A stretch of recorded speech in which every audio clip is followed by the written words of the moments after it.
Good evening, everyone. We're going to call to order the workshop for the College Station ISD Board of Trustees. Declaration of a quorum, we have 7 members present. We have no people signed up to speak on hearing of citizens, so we're going to move right into our workshop sessions. Our first one is a TASB policy update, and we have Ms. Hester, and from TASB we have Ms. Kadlacek, who is going to present to us. Thank you for being here.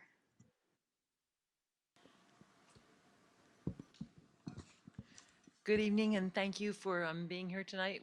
I brought Amy with me tonight so that she could help explain better than I possibly can the changes in policy for the DOI, so that we could be very clear. You all have received it in transmittal and you have it in front of you. So I'm going to turn it over to Amy. We appreciate her coming from Austin to do this for us tonight. Good evening. I'm glad to be here.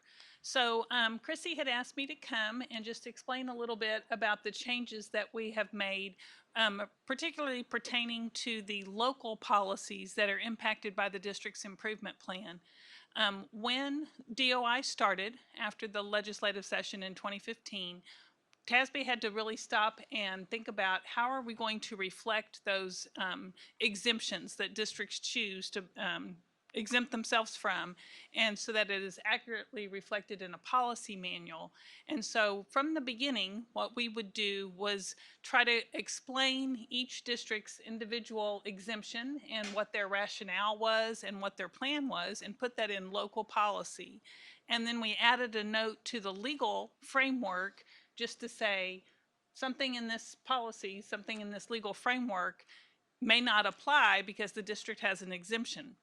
And that's how we've kind of rolled along. Of course, after this last legislative session, when so many of the common exemptions that districts around the state have routinely used and included in their innovation plan, many of them, the legislature came back and said those are no longer eligible, and so we had to make changes to districts' DOI policies.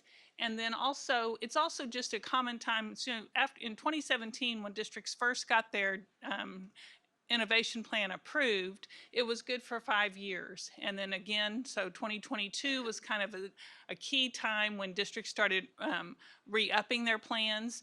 Sometimes in between, they would make amendments. And then now that after 2022, they made new plans. And so we're getting to that point where many districts, because of the changes and wanting to amend their plan, they're doing a total redo of their DOI plan at this time. And so it gave us pause, and we made some decisions in our policy department about how can we best communicate what is the district is choosing to exempt itself from.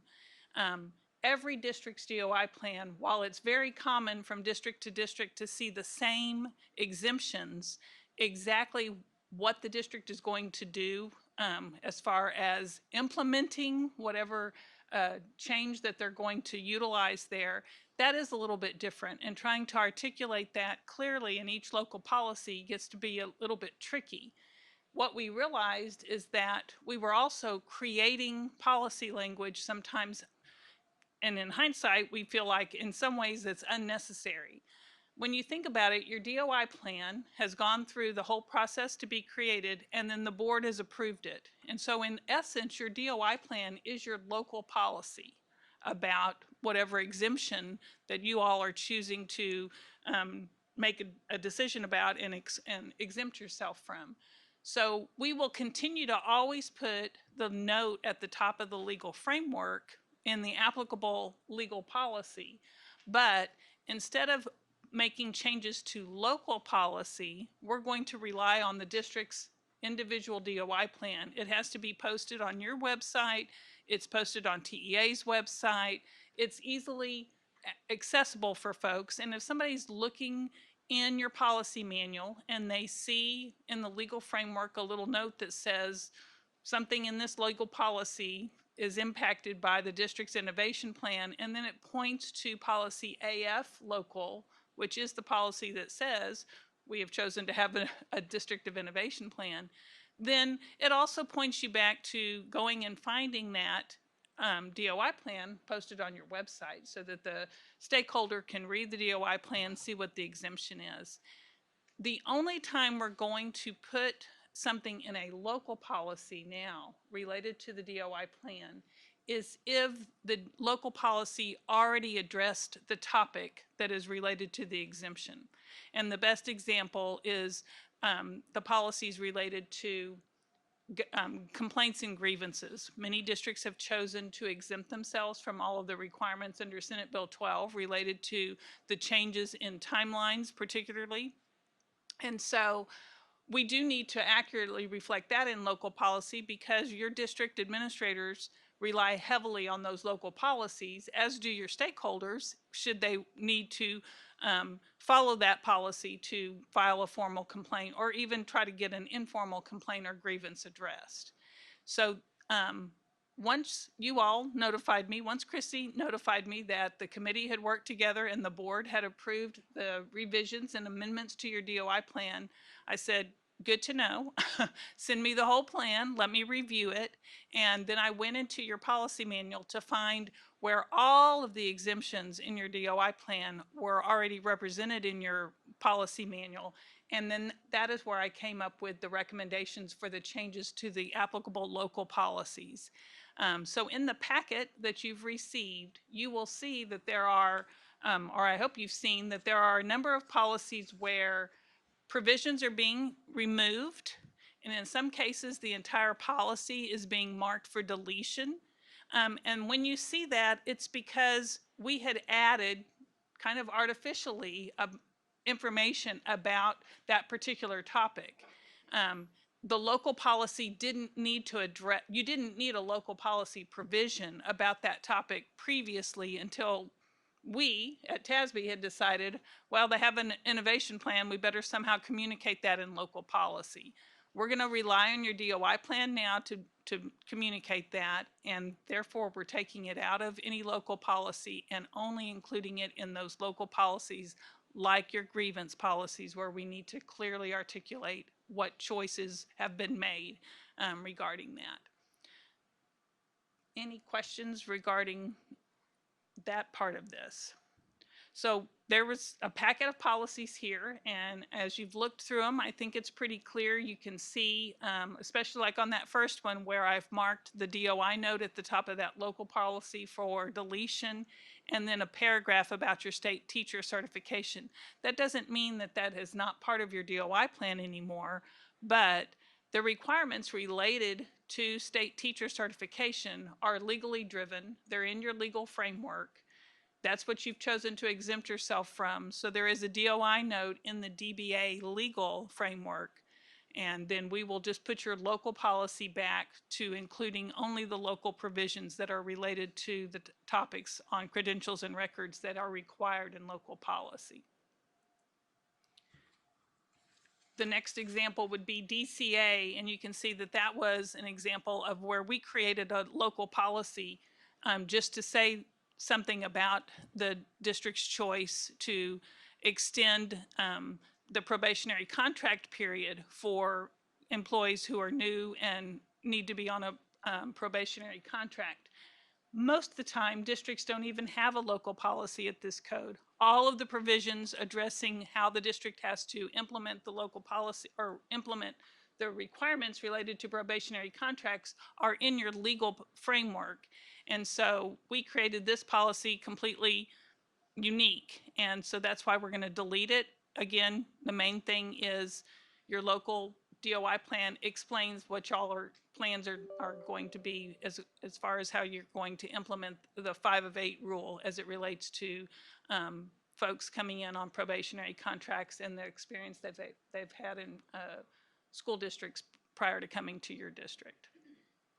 So without going through policy by policy, which I'm happy to do as well, what I really want to know is, do you have any particular questions about any of these local policies?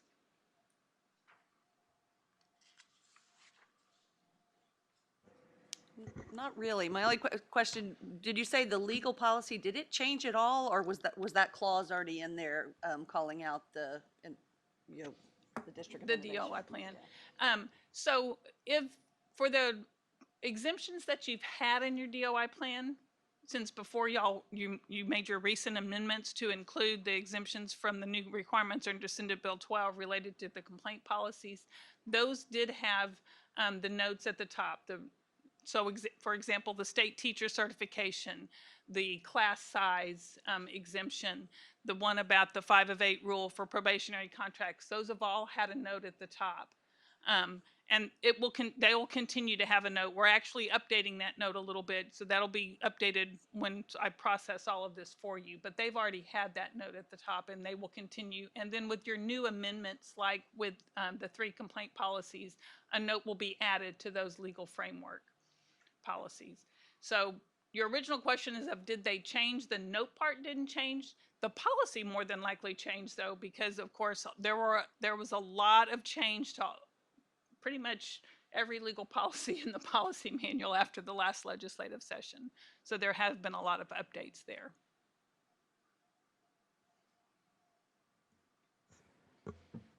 I think we've done a lot of discussion on our DOI policy over the last months, and so I think it's just important to kind of point out that these changes that we're looking at in this packet aren't changing what we are doing as a district. Absolutely. It is just an effort to clean up the policies and make it streamlined. Like things that were in the DOI before were also in our local policy in a way that they didn't have to be spelled out there because they were in the DOI.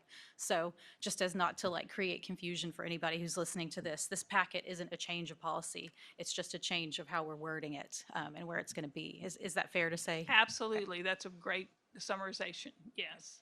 And even with your complaint policies, the 3 complaint policies, DGBA for employee complaints, FNG for parent complaints, parent and student complaints, and GF for public complaints, those policies are not substantively changing. We've put the note at the top. We've done a little bit of stylistic cleanup. We used to spell out the number 10, and now we use the digits.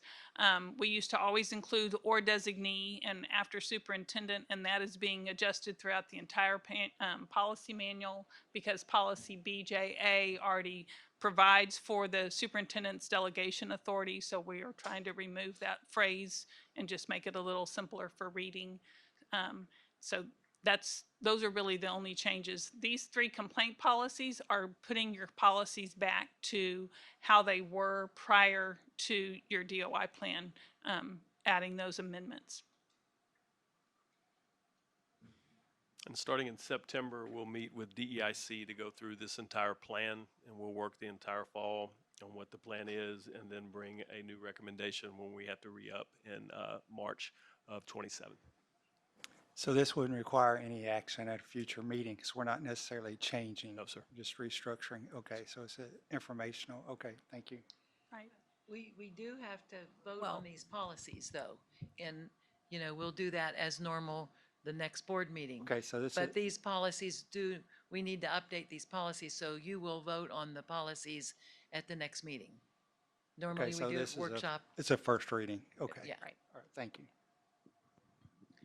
And then as Dr. Arkwriter was saying, when it is time for you all to review your current DOI plan and look at re-upping it and going through the process to get it adjusted, one of the things I suggested to Chrissy is after the committee has worked on it, then if they'll send it to me and let me review it for them first. There are certain exemptions that some of those have gone away because of the last legislative session, common things that were common exemptions, but also there are some things that I think some districts have added exemptions in their DOI plan, not realizing the flexibility of the statute already. And so we do like to point that out, and I'll be able to give some feedback and insight into that before it's presented to the board for final approval. And then at that time, it will also let me know if we need to make any additional changes to your policy manual, if you're adding any exemptions, or if you're deciding that a particular exemption is no longer something you all want to include in your plan, then we would make the proper adjustments to your policy manual, and I would prepare drafts as necessary. I would just add, I real quickly did a search for our DOI plan, and of course it is on our website for people if they want to look at it. And like you just discussing, it was approved for the 2022 through 2027 timeframe. So it's Okay. Well, we really appreciate you being here and meeting with us, and thank you for your time. You bet. You bet. Okay, our next workshop session is going to be a Budget Advisory Committee presentation. Yeah, we're going to have Mr. Carl Detloff will be the presenter from the Budget Advisory Committee. I'm not for sure if he volunteered to present, but he graciously accepted the offer.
Guess I can do this. All right. So the purpose of the committee, again, we just really had a great opportunity as a committee to serve as ambassadors, review our current and previous budget situations, plan for the future, and look at viable options.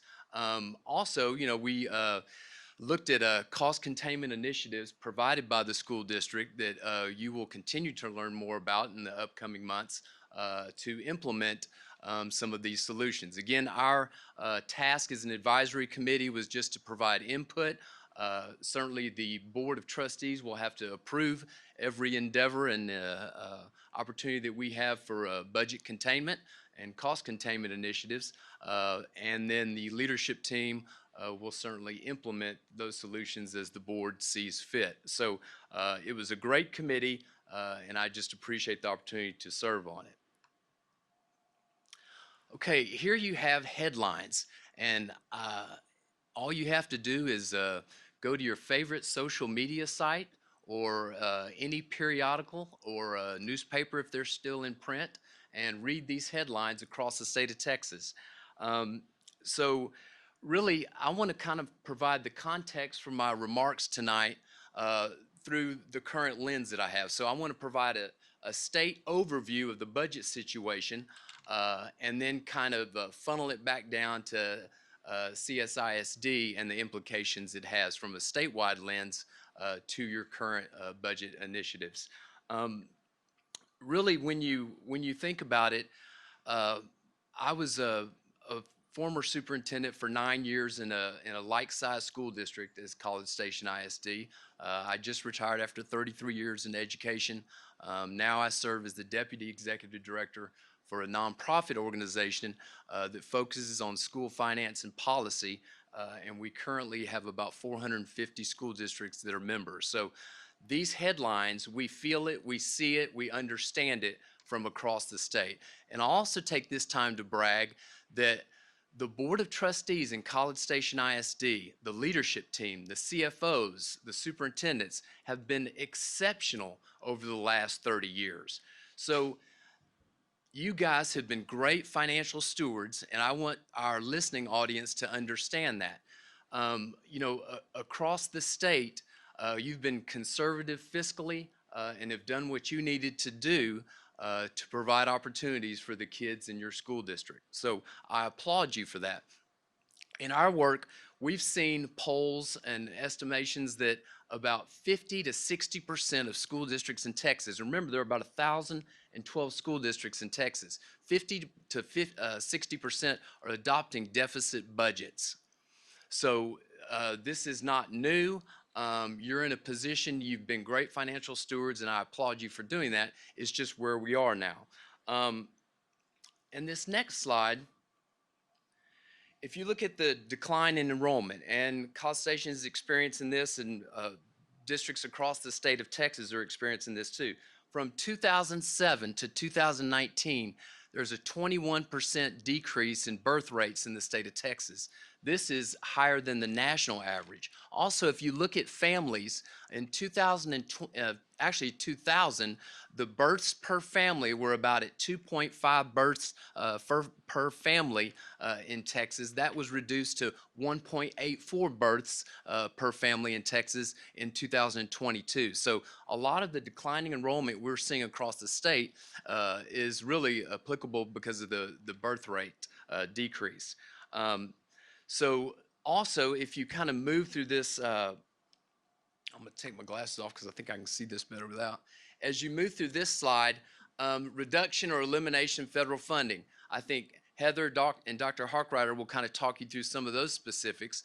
But the stagnant funding or funding with strings, what we're seeing is despite a historic $8.5 billion infusion into state public education, it is targeted in different buckets and allotments. So you have an ABC allotment of basic cost. You have the teacher retention allotment, school support allotment. So what's happening is from a legislative standpoint, all these allotments are targeted now. So what happens to districts like College Station, it is eroding local control. So you were elected as a local official to represent College Station ISD, but you are losing local control because the funds are targeted. So it gives Dr. Harkrider, Heather, your CFO, less opportunity, and for you, less opportunity to put the monies where the local resources are needed. And that can be problematic. So we're seeing that across the board. I think a great example of this target allotment is Texas Education Agency yesterday. They released, and they said it was part of the school safety allotment, that you need now an additional, for every 500 people that are attending an event, an extracurricular event, you need a school resource officer. You're probably doing that already, but every person on top of the 500, for every 750 new attendees, you need an additional school resource officer. In my former school district, Central High School, on a Friday night, we'd average about 9,000 or 10,000 in attendance at a Friday night football game. That would mean we would need somewhere between 10 and 12 school resource officers available. So this just came out yesterday, but it's a classic example of a targeted allotment and also a classic example of an unfunded mandate, because there are no new monies coming in for this. It's supposedly coming out of the school safety initiative that actually doubled from 2 years ago from 180 million to 400 million. But still, you were using those funds to supply and employ your school resource officers. Now you'll have to ensure that there's one for every 750 attendees. So band concerts, large extracurricular activities, it could be problematic.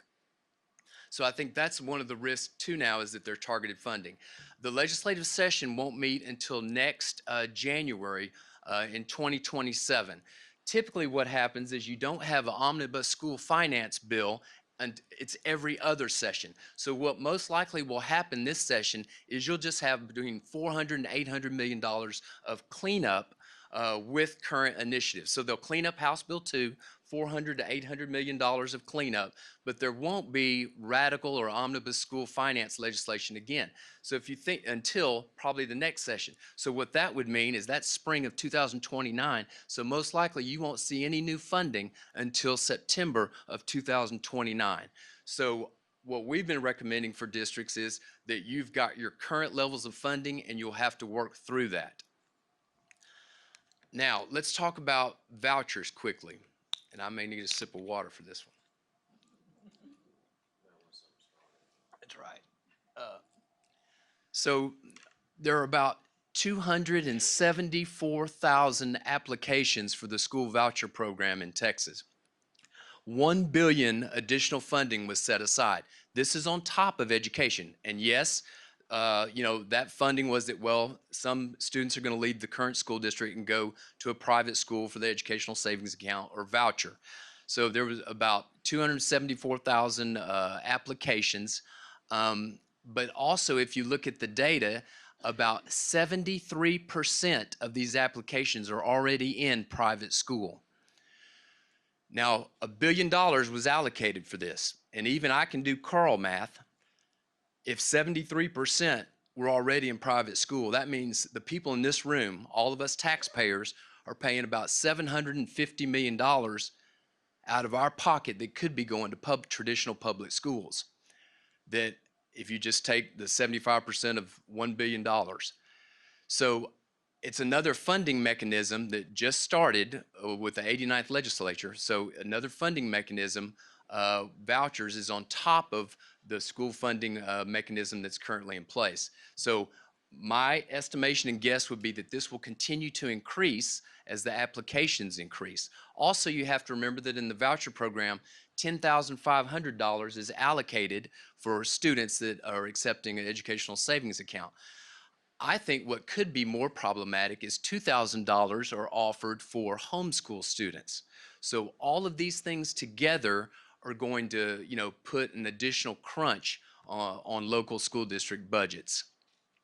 So that's the voucher. So all these together are working to really impact your local school district budgets. The budget minimum payroll of 84%, you can see on the slide. And I think Mike and Tim know this better than anybody from having a real-time experience doing this. In public schools, most school districts in Texas, there are about 1,012 school districts, 80 to 90% of almost every school district in Texas, their total budget is made up of personnel. So the only way that you can really impact and reduce a budget is through personnel. I think many times districts, get caught up in reducing general supplies, or they don't offer great course offerings for students. And when this happens, I think you also can impede the great culture that College Station ISD has created. The way you have to go about reducing a budget with significance is through personnel. And College Station ISD pays about 84% of their entire budget goes to personnel. And this is typical of all school districts in Texas. So that is the way to meet that requirement. The other option is facility. You can look at headlines across the state and the merging and consolidation of schools.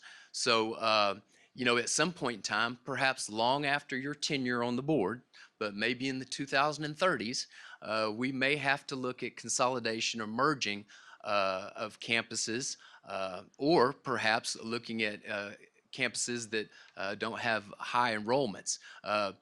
In my past and previous experience, you could typically save about $800,000 by closing a campus. And of course, you also have to remember the duplicative efforts of your administration costs, your counselor, your nurses, your assistant principals, your principals. So all those costs can be impacted as well. You guys have done an incredible job on the budget. You're going to be A-okay because you've been great financial stewards. But in the future, I think we know that we're going to have to continue to look at cost containment initiatives and how that may be completed. Put my glasses on as I go to the next slide here. I was so interested in this. One of my roles in my superintendency was how I always thought about how I can create a pay raise for teachers and all employees. In my former school district, a pay raise of 1% cost about $800,000. Here, I believe it's about $1 million or $1.1 million for a 1% pay raise. And remember, the early glow from the honeymoon has rescinded, and the arms race for compensation will continue to increase with school districts, despite the $8.5 billion historic levels that were funded through the teacher retention allotment. So one of the tasks of our committee, we also looked at, okay, we want to provide continuous teacher pay raises, whether that's this year, next year, 3 years from now. What does that look like? What's that percentage? So how do we generate additional funds? What can we reduce to generate additional funds? Again, knowing probably until September 2029, there'll be not a significant new funding, so that we can create pay raise opportunities for our teachers. So I think that's a critical attribute of what we're looking at too. So we kind of talked about underutilized campuses, review of staffing structures, the staffing reductions. Dr. Harkrider and Heather have implored to me that no one in good standing will lose their job. So for the record, in CSISD, everyone that is an employee in good standing, which is probably 99% of everyone, will continue to have a position in the school district, although it may be a different position. So those reductions will come through attrition, and that's the easiest, most practical way to do it. So as you combine positions, I know that in some of our school districts, we see, even in the central office and the administration building, and I know Dr. Harkrider has mentioned that they're also going to be reducing in this building as well, but the combination of positions. I know in my experience, we had a PEAMS, a student data person, and executive director of schools. We merged those 3 positions, provided the individual with the $12,000 raise, but you save $100,000. So all of those are options for school districts as you look through attrition and staffing reductions. Pay for substitute and bus drivers. You simply cannot do your business of educating students without quality substitutes, and it is extremely difficult to find quality substitutes, but we are just so delighted and privileged when those campuses have, and our principals will tell you that, when they have exceptional substitutes on their campus. And then the evaluation of all programs. We mentioned this in our budget advisory group, but if you look at the research, students that participate in extracurricular activities, their graduation rates are higher, their attendance rates are higher, and their GPAs are higher.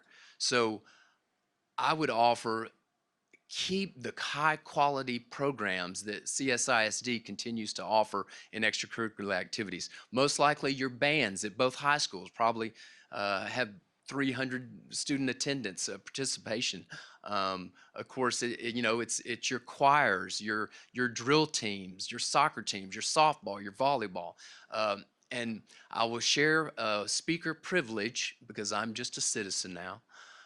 And that is, it perturbs me that people don't realize the outstanding school district that is in their backyard in College Station ISD. My spouse and I, Judy, also a teacher in College Station for many years, we don't understand when you have 2 award-winning high schools, incredible elementaries, middle schools, that people are choosing another option. So, I think it's perhaps the old fishbowl analogy, that, when you're in the bowl, you don't understand what a great aquatic experience it is. How's that, Mr. Martindale? Is that a good embellishment? Put it only the way Carl can put it. So, I just want people to understand that you guys have done a tremendous job, and I wish more people would appreciate the high quality of education that students receive here. And I just wanted to say that for the record in case I'm not invited back. So with that, I will turn that over to Dr. Harkrider or President Ege and tell me what I can do differently, or for specifics, I'll turn it over to district leadership. Well, I just want to say first, thank you to everyone who served on that committee. It is a gift of your time and efforts to be a part of that, so we appreciate that. And I do just want to open it up for the board to ask any questions that you may have. I don't have any questions. I got the privilege of serving on this committee, and I just wanted to thank Carl. That committee was made up of some really outstanding people. It was great to have your perspective as an outsider and having run another district. I want people listening to know that, yes, there were so many great discussions, but it was just a privilege to serve on that committee, and thank you for your time. Thank you.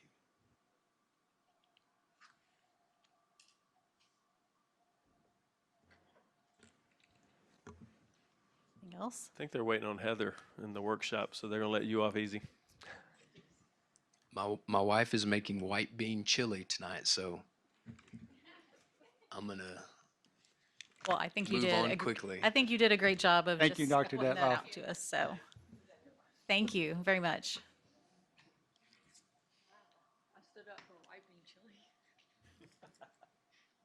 All right, and that is going to move us into our 26-27 budget workshop. We are ready, Ms. Wilson.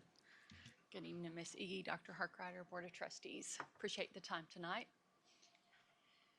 So we're on to our fourth budget workshop, but you're going to be excited to see some numbers tonight. So we hope to have something for you. We'll kind of look at the current budget landscape. We'll look at enrollment trends, fund balance, and then we'll look at the estimated 26-27 budget just to talk through where we are at this point and where our next steps are.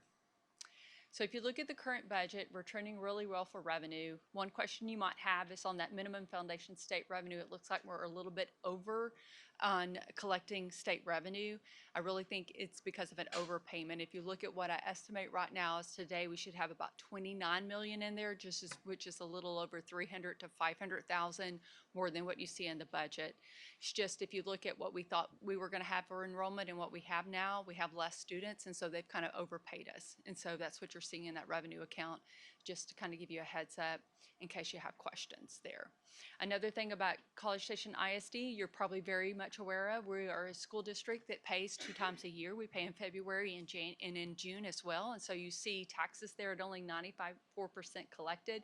Typically in a school district, you might be closer to 100% at this time, but we make that other payment in June. So you'll see the rest of those come in our June payments.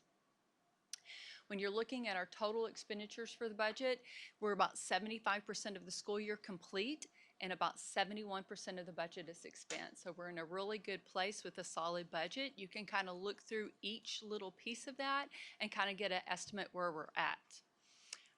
One thing that I really kind of like to break it down, because as Mr. Dunlap said, as well as you are very much aware that 84% of our budget is in payroll. So something you really want to kind of monitor is that first line there, payroll cost. So we budget about 130 million in payroll, and we've only spent about 71% of that payroll.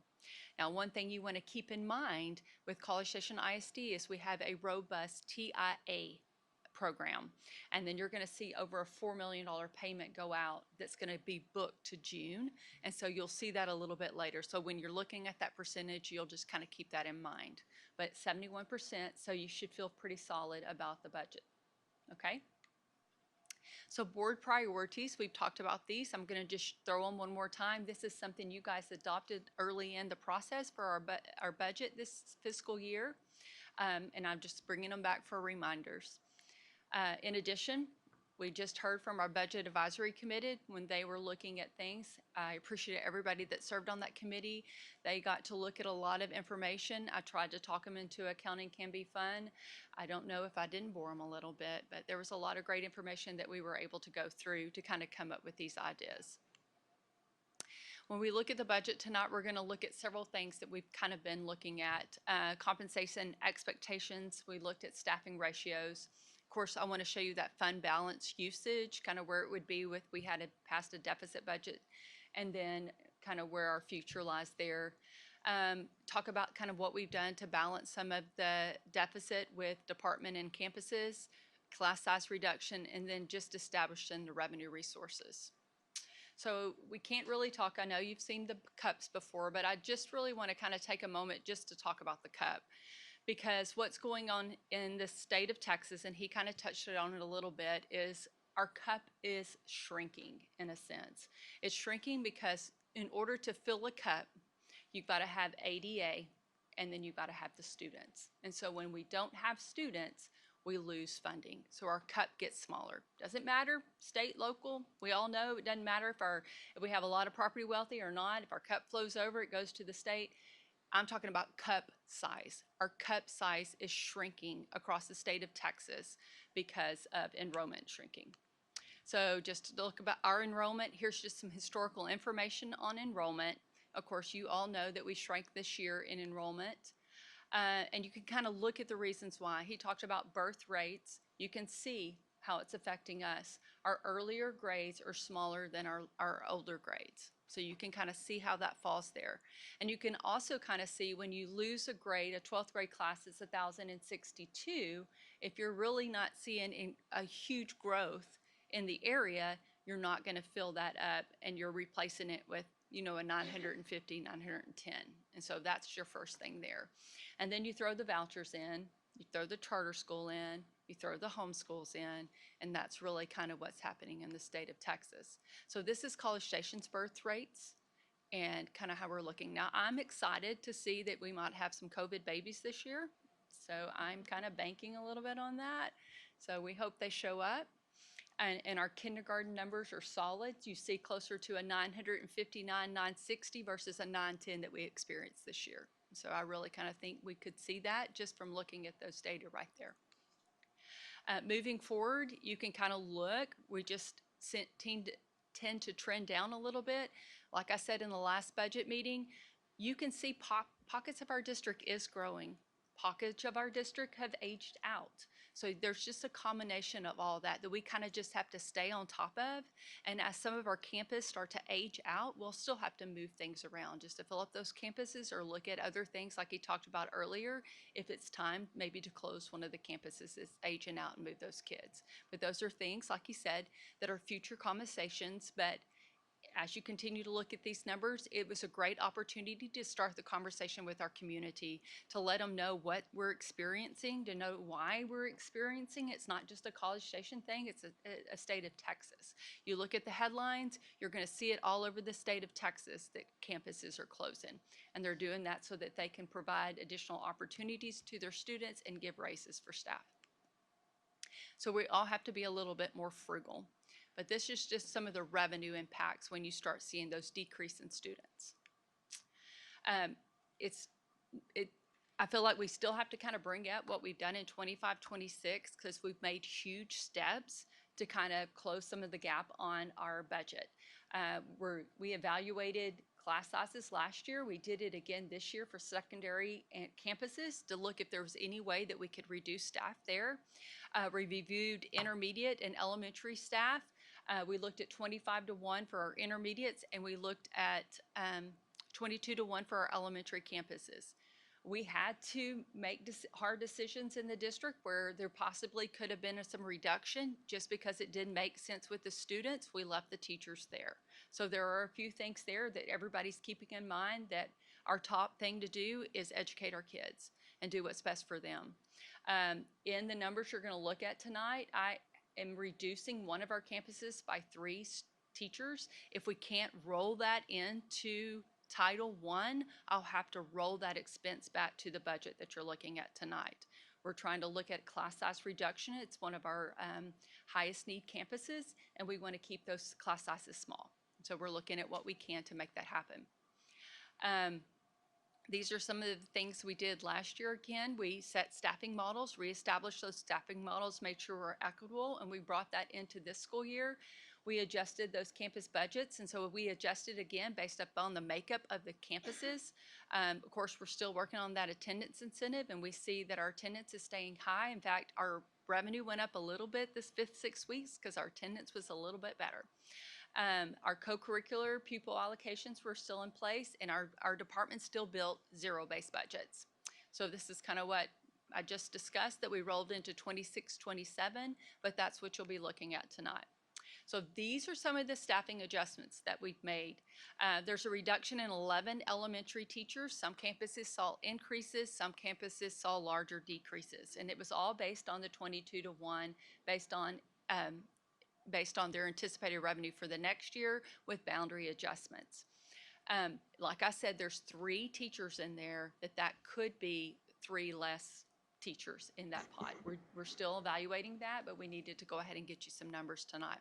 Can I interrupt just very quickly, just to clarify, when did these adjustments occur? Are these things you're planning or things that occurred over this last year? These are things for next year. For next These year. are This is based moving on our forward. current enrollment moving forward. Okay, Yes, just ma'am. Thank you for clarifying that. Intermediate, we're going to see a net 0. We're increasing 1 teacher at campus, decreasing 1 teacher at a campus. We had to hold at another campus based on our student needs. There's 1 teacher that we're anticipating for middle school, 1 for high school, and then a reduction of an intern administrator at College View High School. Blair's going to talk a lot later on about the SPED adjustments, but there's a lot moving parts there where we're taking central offices and putting them back on campuses to fill needs that we have there. But like I said, she will visit with you guys a little bit later. And then career and technology, of course, that's that 3 teachers that you guys have already talked about, the 1 custodian and the 1 nurse for the CTE facility. Okay, so this is a slide I brought forward before. I've reworked the numbers and they're exactly the same that has been presented on the total estimated revenue going forward to next year. We're estimating about $152,559,000, okay? Putting the numbers together, when you pull the budget with the new budgeted numbers from our departments and campuses, you're looking at about $155,630,000 as an estimated number at this point. With those cost reductions in staffing that you saw on the previous slide, we'll reduce that by on an estimate about $622,000. So we're looking out without raises about $155,000 and $8,000 for next year for estimated expenditures for the 26-27 year. Before we kind of move forward and look at other things, I want to talk about the fact that we changed our fiscal year. Because of that, a lot of times that you see in public ed is we have retirements of teachers. And so we have some higher paid teachers retire and we replace those with less experienced teachers, 1 year, 2 year, 3 year, maybe 5-year experienced teachers. And so they're a little bit less pay than you would see with someone with 30 years of experience that could be retiring. And when that happens, you're going to see some savings. But we're not going to know that at this point in time, so we're not taking those estimates into those numbers. But those are some potential savings that we will see as we move forward. That when we adopt a budget in June, we're not going to have all the staffing done, and we're not going to be able to roll the numbers in. So we're really building them off of a position count with the estimated cost of that position. Does that make sense? Okay. Yes, sir. And I can't remember, Tim, what you mentioned at the last meeting, benefits. Do we know how we're tracking with? We've got it out to bid right now. Okay. And then we're hoping to bring that to you in June, but it's still in the early bidding processes. Okay, I They couldn't haven't been turned remember. in. All right. We're still in the RFQ phase. Okay, all right, thank you. Mela, when does that end? May 6th, okay. Okay. Good.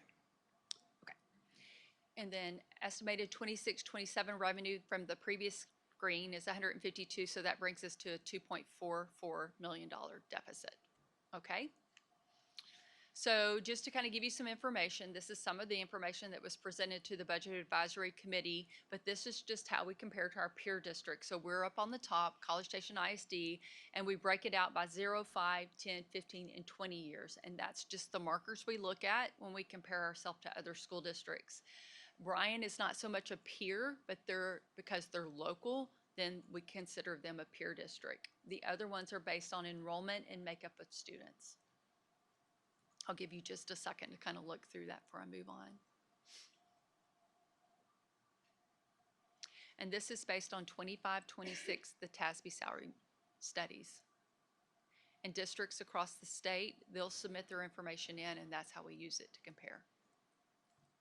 So I have to comment because we're looking at this because I feel like the common thing that we hear all the time is that we do not pay as well as Bryan, our teachers. And, you know, there may be some historical reason for that, but just looking at these numbers, we are actually not far from where they are. Is that correct? I mean, That's correct. We pay more for them in certain in certain categories, years. yeah. Yes, ma'am.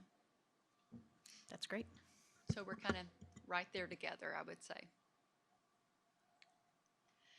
Teacher substitute pay, that's another thing that was mentioned earlier tonight. I just want to bring up how we relate to our peers. I'm sorry, that's not right justified. It's driving me crazy.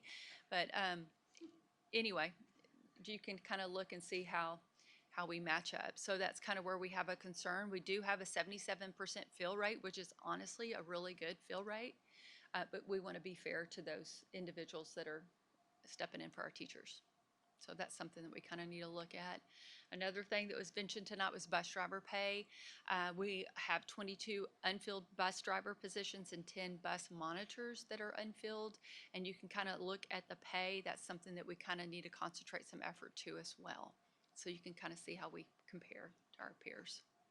More importantly, down the road at Bryan ISD. Okay, so I always hate to put these things on the information, but we have to put the numbers up there, but they get a little jumbled in the mess. And so what we kind of put together is for professional staff, which would be your administrative and your teachers, looking at a 1% raise and a 2% raise. And then if you drop on down, you're going to see paraprofessionals and auxiliary staff. Their midpoint is quite a bit less than a professional staff. And so we kind of ran those numbers at a 2% and a 3% raise.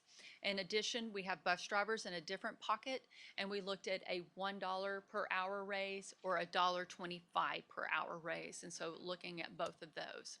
And so you can kind of look through if you gave a 1% to administrative staff and a 2% to paraprofessionals auxiliary and raise the bus driver pay by $1 per hour, it's going to cost us about 1.366. And then of course, if you do a 2% raise to administrators, and then a 1% for paraprofessionals and auxiliary and bus drivers at $1.25 an hour, it's $2,354,000 is what the cost of a raise would be. I do want to point out House Bill 2 is worked into these numbers. So if you remember, if you move from 2 to 3 years of experience, you were supposed to get $2,500, and if you move from 3 to 5, you get $5,000. So as they walk through and those teachers move up, we have to make sure they received at least $2,500 from the previous year's salary model and $5,000 when they hit 5 years and above from the previous year's salary model.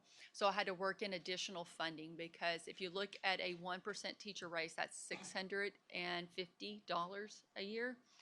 And I have to make the difference up on the House bill. If you roll it to a 2%, we gave them, if you remember, we gave them $1,250 last year for those years of experience. A 2% would be $1,300, so we just have that little bit of money we'll have to make up to get the 5-year step to $5,000. The percentages are, you said midpoint, are based off Yes. midpoint? Yes, Okay, sir. Thank you. Yes, sir. And it's a $1,300 for a 2% and teacher midpoint. And I know those aren't huge compared to the overall, but you're saying that that additional money required from the House bill is not provided? It will be By- provided it will by be- TEA. Yes. okay, so it Yes, will be, from the okay. legislators. We turn in every year how many teachers qualify this, and then how many teachers qualify for 5 years and above. And then they fund the money through our summary of finance. Yeah, I want to say, when you're talking about deficit, obviously, it's a balancing act. But I'm especially grateful to see extra monies being allocated to the paraprofessionals, which has historically been not a highly paid position. And I think I want to call out acknowledging the work that they do and that they're historically have not been paid very well. I'm happy and thankful to see that we're pointing that out and trying to start making up that deficit. So I appreciate you guys doing that. Thank you. Okay, so I just want to bring up historical deficit budgets, and it's really kind of the makeup of your district. So the first column that you see is the original, that's the original adopted budget. When you look at the next column, that's the final amended budget. So as we amend the budget through the year, when we end at the end of the year, that's our final amended budget. And then the last column is your actual. So that's what it turned out to be in real life. It's hard to look at the 24-25 year because we adopted a 12-month budget, we rolled it somewhat to a 10-month budget, and then we had to post a 12 in a sense. And so you can kind of see, we posted a 10-month. So that's the 14 million that you're seeing there. And then the others are pretty explanatory.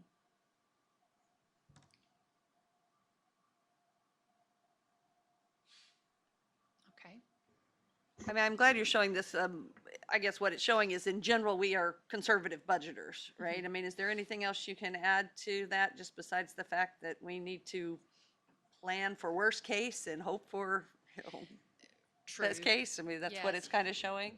And we're trying to tighten up on that right now. So we've done a lot of tightening up to see if we can come. But yes, we have been a conservative budgeting. And you want to be a conservative. You really want to look at that revenue and make sure you collect 100% of your revenue and then make sure you can cover 100% of your expenditures. But if you think about it, when you have a $150 million budget and you only expense 98% of it, you've got a big number left over, bigger than we anticipate. And that's 98%. I mean, that's usually typically what happens. You might spend 99 to 99% of your budget, but then you have some money left over. And that's just to make sure we have enough for legal fees and for utilities are big numbers that left over. Fuel is one that you want to make sure you mark. Sometimes you hit it right on the dot. Hopefully, sometimes you have fluff left over. I appreciate that. I mean, with that much money, you need a little plus or minus, and hopefully we'll. Yes, you always want to make sure you can cover 100% of your expenses. And additionally, for us to adopt a deficit budget is not new. It has been almost every single year and not out of the ordinary. And sometimes we come out close, sometimes better, sometimes not as good, but this is not a new thing for us. No, and typically, even in my previous district, I budgeted 100% of my custodial and my bus drivers. And if you saw right there, 22% unfilled positions, well, I hate to say that, savings to the budget that you budgeted, but are not going to happen. You budget sometimes at 100% fill rate for custodians, but then you run short sometimes during the year, and those are savings that come back to the budget. Some school districts don't budget 100% fill rate. So you just got to know your district and know what they're doing in your district to know what to expect. And even in times of tremendous growth, we were still adopting a deficit budget. Yes, sir. Yeah. And I'm a little confused. I just want to make sure I understand. I understand original is what we Take to the voted board. on. Yes, sir. Final is what actually happened. I'm a little confused by what actual is. Okay, so final is just the finally amended budget. So every month we take a budget amendment to the board and Got we it. adjust. Sometimes it could be for a hailstorm, sometimes it could be for something that happened that we come to amend the budget. Okay. When that happens, you have that amended budget there.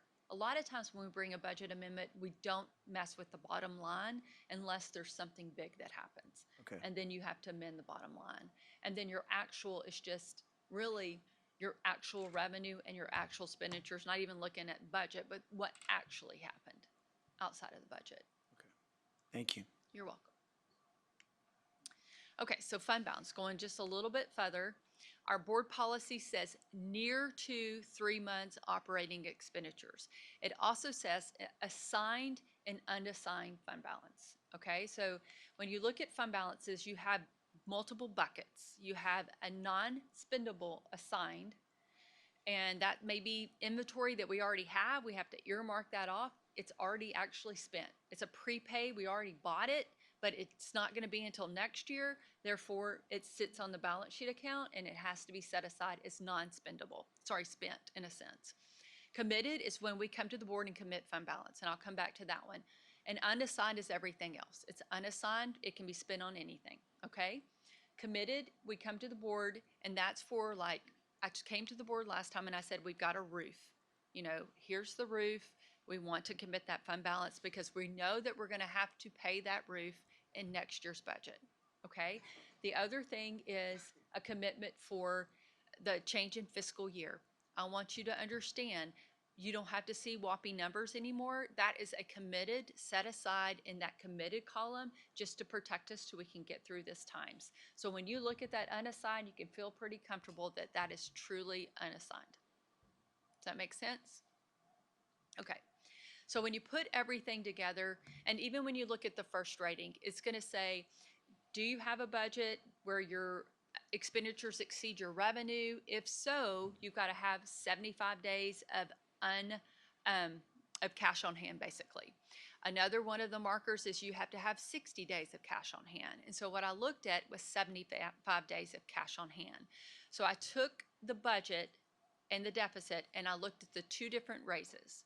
So if you look at the first raise where we give 1% to professional employees and 2% to paraprofessionals, you're looking at $156,375 in expenditures. Your deficit would be 3.8. 3 months operating is 39 with this, and then you kind of got to look, you've got to add that deficit, so you're a little bit high or than the 3 months. However, like I said, it's around 3 months. And then you could look at cash on hand to match your first rating. You would have to have 32 million in that unassigned bucket. Okay.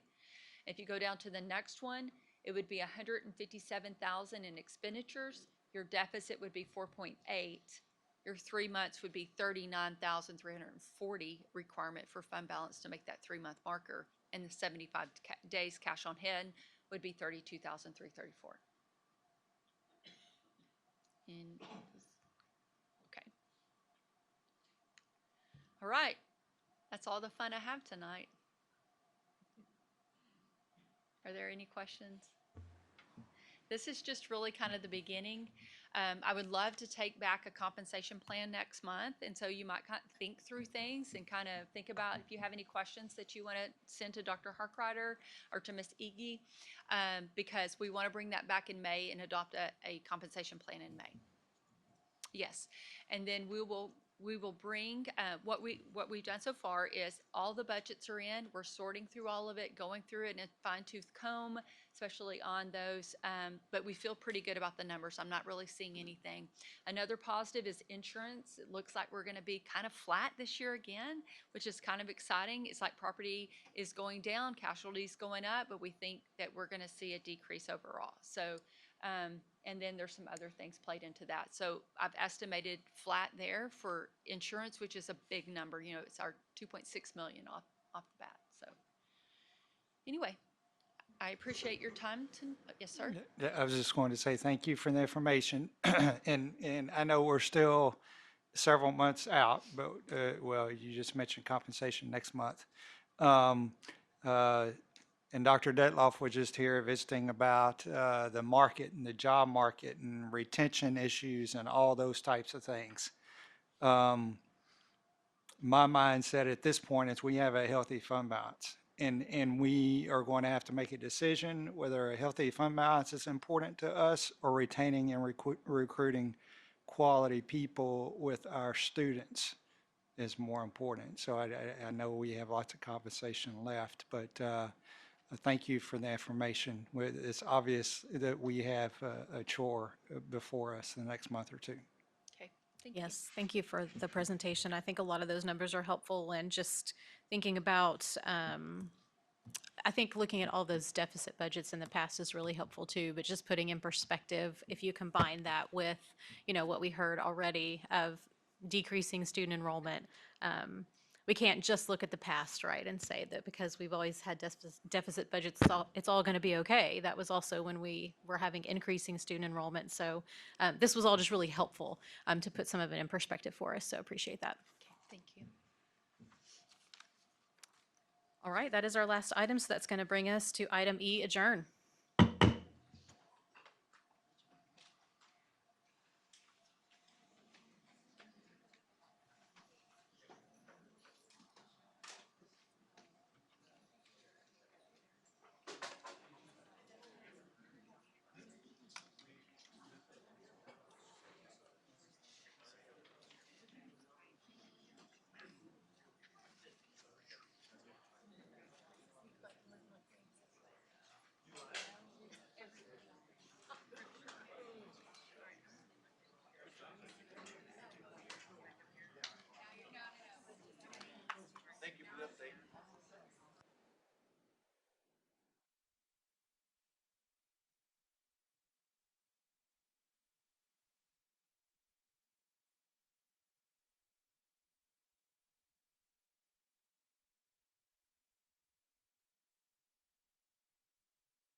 To get started on this meeting of the College Station ISD Board of Trustees. Declaration of a quorum, we have 7 members present. Welcome to this meeting of College Station Independent School District Board of Trustees. We were elected at large to represent the interests of our community and our state in educating our students. Our mission for our students in this district is success each life, each day, each hour. We adhere to all pertinent laws, policies, and procedures in posting agendas and conducting our meetings. The detailed agenda information was made available to us at least 3 business days in advance, and we have all come to this meeting informed and prepared. We have just completed a workshop session where we heard reports and discussed much of the information needed to make decisions in either this meeting or in upcoming meetings.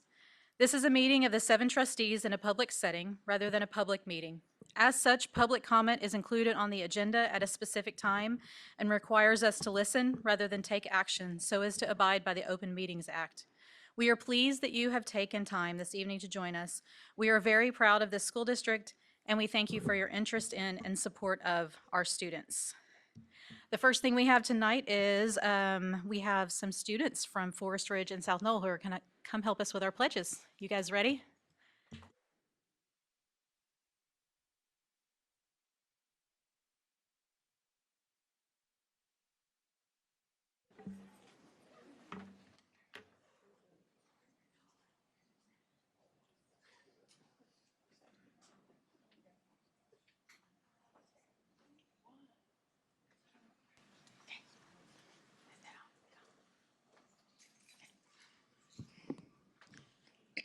Good evening.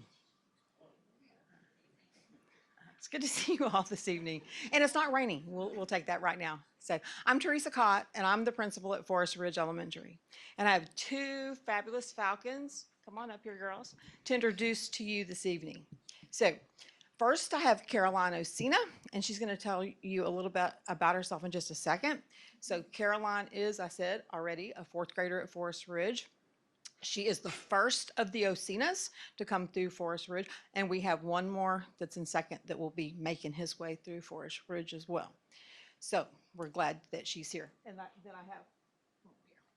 So, and Caroline has spent her career in education at Forest Ridge, and is now, again, a 4th grader. And then I have Miss Lydia here, Miss Lydia Pickett, and Miss Lydia started her experience at Forest Ridge in PPCD and is now also a 4th grader. And so she is the last picket to go through Forest Ridge. As you can see, they're in the front row. And yeah, there are other pickets that went through Forest Ridge. I don't see Caleb though, but anyway, so we've had the pickets at Forest Ridge for, well, almost as long as I've been there. So so this is a happy, sad moment for your principal right now. So we're very delighted that they're going to have an opportunity to tell you a little bit about themselves before Miss Richter's kiddos get to do that. So we'll start with Miss Osina. Good evening. My name is Caroline Osina. I'm a 4th grade foot leader from Forest Ridge Elementary. My favorite subject is math and ELA. Some things that I love to do at Forest Ridge is go to different classrooms, see new teachers, and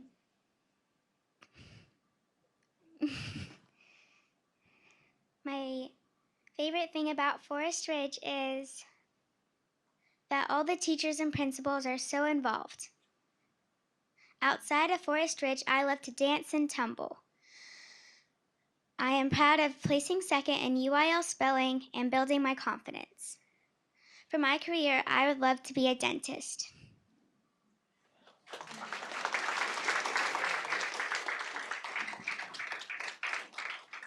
Good evening. My name is Lydia Pickett. I'm a 4th grade flip leader at Forest Ridge Elementary. My favorite subject is math.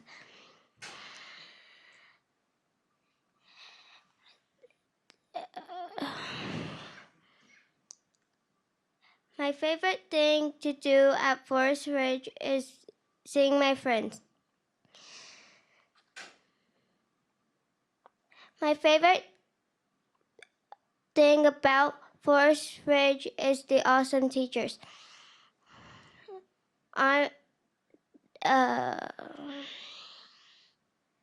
Outside of school, I like to do art and swimming. I'm proud of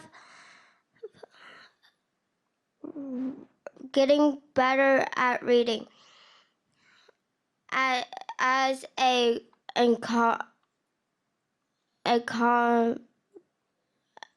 accomplishment.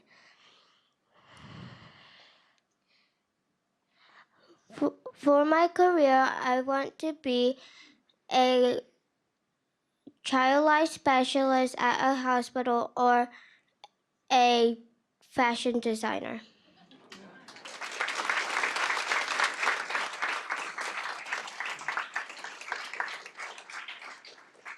My name is Laura Richter, and I have the very good fortune of being the principal at South Knoll Elementary. And I have brought with me two young ladies who are some of the best representation, I think, of what it means to be a South Knoll Tiger. And I'm going to let them introduce themselves to you and let them tell you a little bit about themselves. Okay, Emmy, you ready? Hi, my name is Emmy Bailey. My favorite thing about Hi, my name is Emmy Bailey. My favorite thing about South Knoll is my teachers. My favorite thing to do is read Marcy Watson books. I also like spending time at my church. When I grow up, I want to be a teacher at South Knoll. I might only be a teacher for 2 or 3 years because I also want to be a doctor and a vet. All right. You ready, Jazara? Okay. My name is Jazara Elders. I'm from South Knoll and I go to first grade. What's your favorite thing about South Knoll? My favorite thing at South Knoll is to learn and read and do math and science. What do you like to do outside? What's your favorite thing to do? Sing and dance. Jazara likes to sing and dance. And what do you want to do when you grow up? I want to be a bingo bell and a cheerleader and a volleyball player.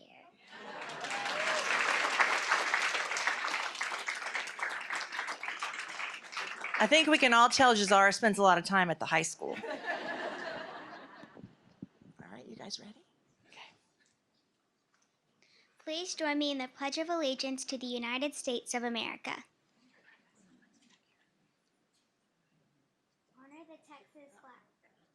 I pledge allegiance to the flag of the United States of America and to the republic for which it stands, one nation, under God, indivisible, with liberty and justice for all.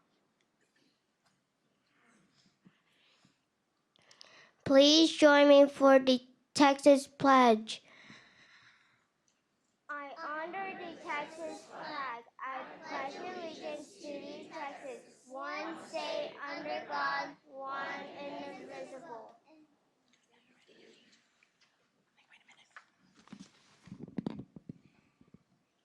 Please join us for a moment of silence.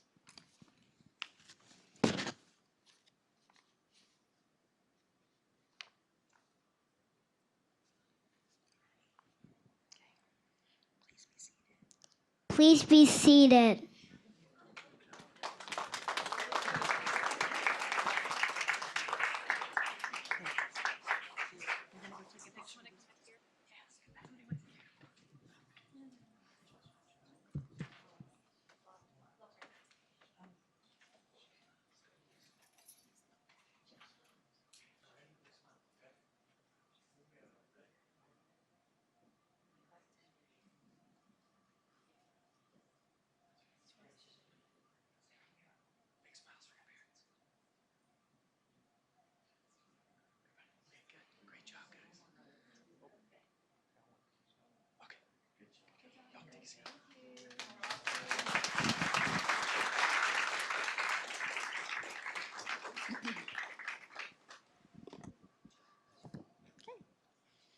All right.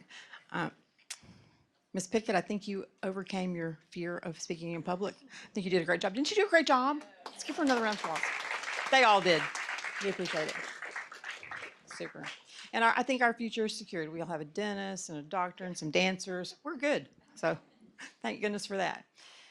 I also get the wonderful opportunity and privilege of honoring some outstanding educators at Forest Ridge Elementary. And so would the members of our fourth grade team at Forest Ridge please come forward and stand right here?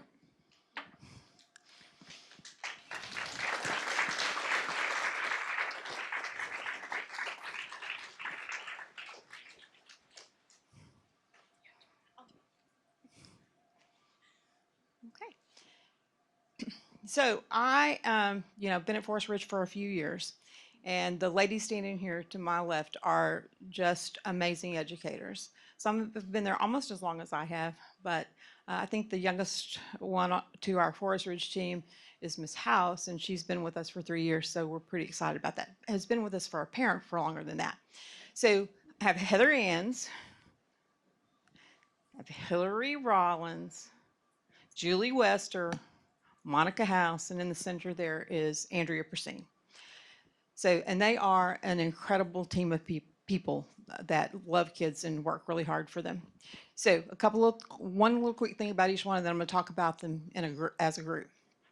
So, Miss Ann's is our team member who makes sure that we stay on track. She is very organized. She has all her ducks in a row at all times, and she also makes sure that we have our ducks in a row as well, and the kids too. So that's really kind of one of her claims to fame at Forest Ridge. Miss Wester, if Miss Wester could teach science every minute of every day, she would be a very happy human. She knows science forwards and backwards, and things she brings to Forest Ridge are quite amazing. You know, when they do the ice cream lab, she always makes sure I'm invited because, I love ice cream. So, and did you know you can make it in a jar? It's really simple. So that's pretty fun. Andrea Persine right there in the center, as I already mentioned, is just a powerhouse of energy and excitement that she brings to the team. She is always ready to lean in and say, we can do this, no matter how hard it may seem at the time. Her area of expertise is certainly in mathematics, and she can get kiddos to solve problems in multiple ways and with multiple materials. And I'm always wondering what she's going to be using with something I don't even know how she's going to use it.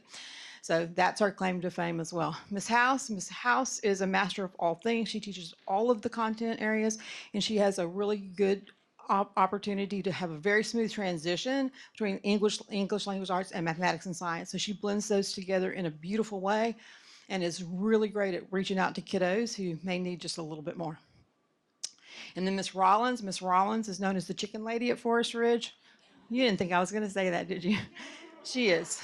So, because she loves chickens. Really, I'm serious. And so she has all things chickens. But that's really not her claim to fame at Forest Ridge. She is, language arts is her area of expertise, and she, I say often, of all these ladies who teach language arts, but Miss Rollins especially, she can teach a rock to read. I mean, she can do it. She also has that same level of energy and enthusiasm to really invite kids into the power that comes out of being a very strong reader.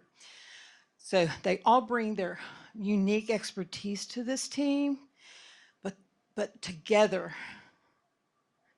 they're magic.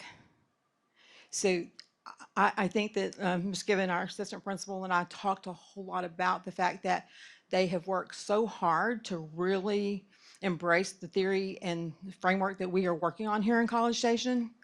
And it was hard work, wasn't it? Yes. But they just encouraged each other and really took ownership of the process, and we are seeing amazing results from our kiddos in all areas of assessment, as well as the ideas that our kids have and the creativity they have to take the key learnings into their next learning space. So, I mean, they keep each other lifted up and pushing through the hard things, but the main thing about this team is they adore children. They feel privileged and honored to work with each and every single one of them, and they say really great things about their principal. No, I just added that in for fun. So they really say really great things about our families and our kiddos, and they believe they are our 1 degree more award winners for tonight. So please give them another round of applause.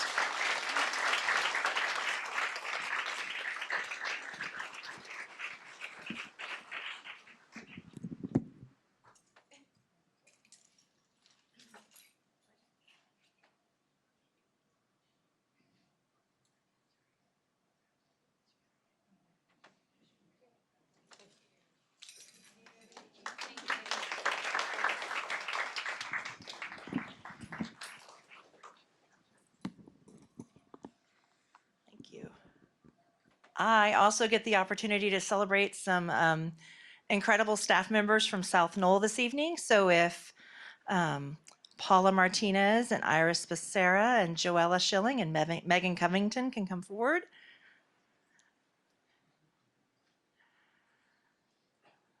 So I believe that one of the most important jobs that I have as a principal is to support teachers and make their jobs easier, because the job of a classroom teacher is a challenging one. But one of the first things you learn as a principal is that is really hard to do by yourself and you need help. And I am blessed with an exceptional group of teacher leaders who have stepped forward and offered to lead their grade level teams and become the facilitators of their collaborative team meetings. Now, being a facilitator of a collaborative team meeting, that's not a glamorous job. It's kind of like being the president of your homeowners association. Nobody really wants it, but there's always one brave soul that says, I'll do it. I'll do it. And these ladies are those brave souls. They when we were looking for people to lead that work, they all extended themselves and said, I can do it.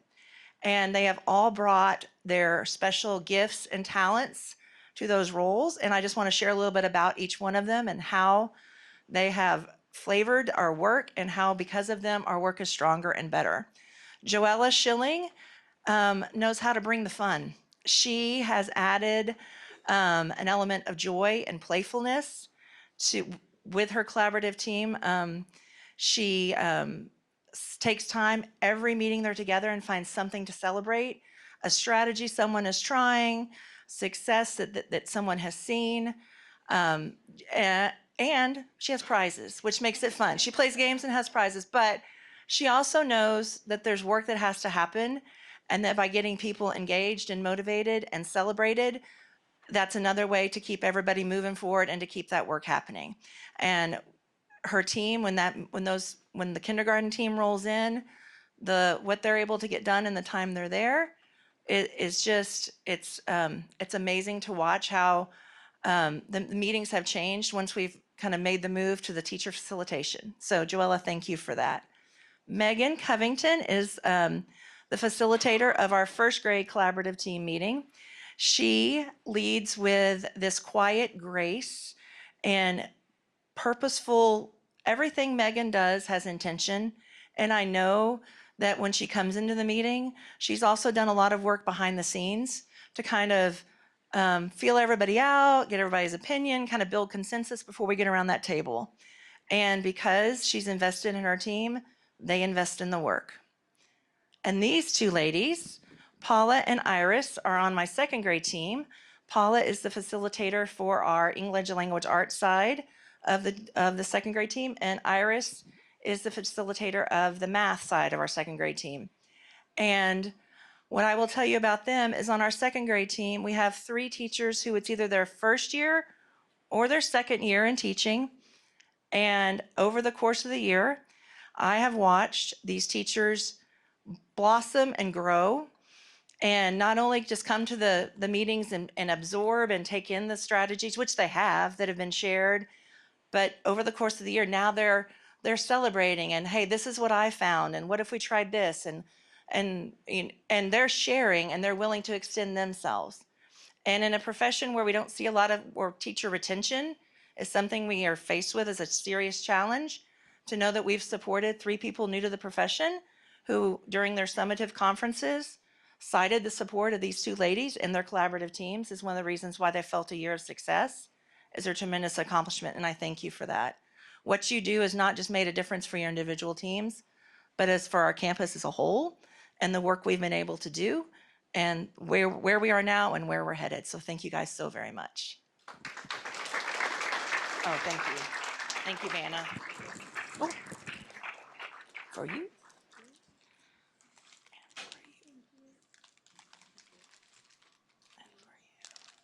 Teachers, they're amazing. They are.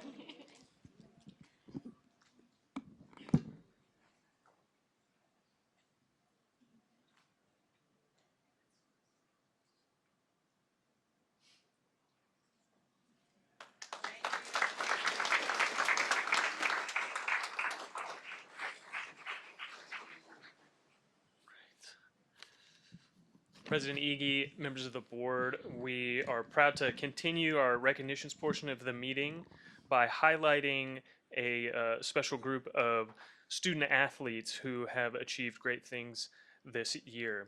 So tonight we're proud to recognize the College Station High School boys soccer team for making history this spring, advancing to the 2026 UIL 5A Division I state championship match, the first state final appearance in program history.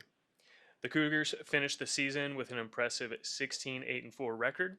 After placing fourth in district play, they made a remarkable postseason run, earning victories over Porter, Angleton, Victoria West, Springwoods, and Southwest Legacy to secure their spot in the state championship match. On April 10th, the Cougars faced the defending state championship champion, Walnut Grove. They competed with determination and grit and ultimately fell 2-0. And while the final result wasn't what they had hoped for, this team set a new standard of excellence and has so much to be proud of. Several players were recognized for their outstanding performances throughout the season, with all-state tournament team honors for Brandon Burns, defender, Samuel Key, midfielder, Tomas Dominguez, forward, and district honors for Vicente Paredes, Andres Martinez Salazar, Jacob Lopez, along with several other additional all-state selections. Please join us in congratulating these student athletes and their coaches. Their dedication, teamwork, and perseverance have brought pride to College Station High School and to our entire community.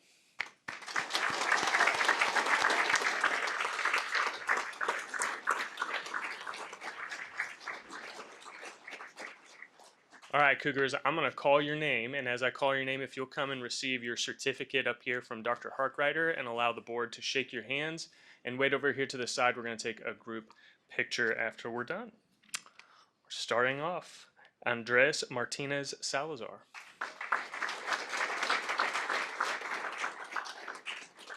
Anderson Persine.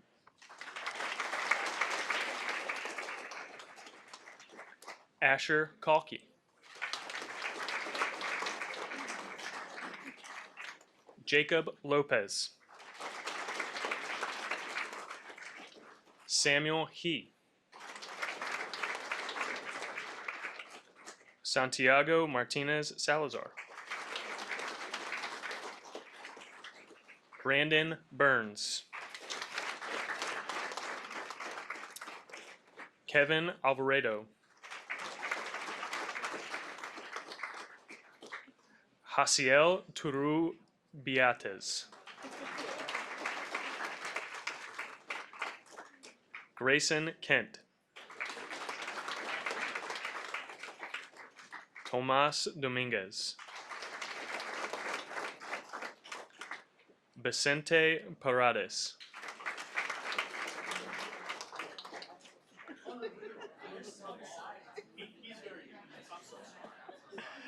Ramon Ross.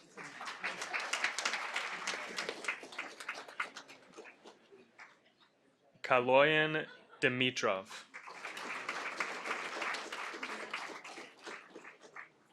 Angel del Rosal.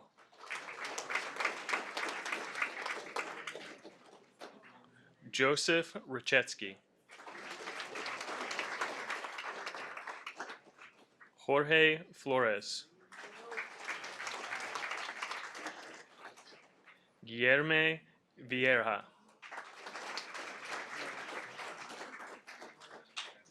Rafael Becayo. Khalid Alani. Nathaniel Fikre. Edson Acosta. Caden Tapley. Daniel Gonzalez. River Chai. Elliot McClone. Hans Park. Victor Cook. Lucas Rivas. And their head coach, Chad Peavy.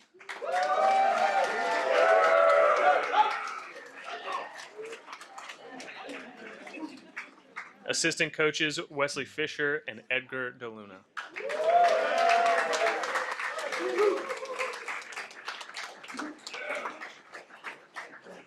I can't see over the boys, but their student manager, Gustavo Lopez.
Right, as we let them get settled again, I just want to point out that the artwork at the back of our boardroom is also from our students from Forest Ridge and South Knoll Elementary. So just want to recognize that artwork and tell you to take a look at that when you get an opportunity. That's going to move us to item D1, which is board reports. What have we got?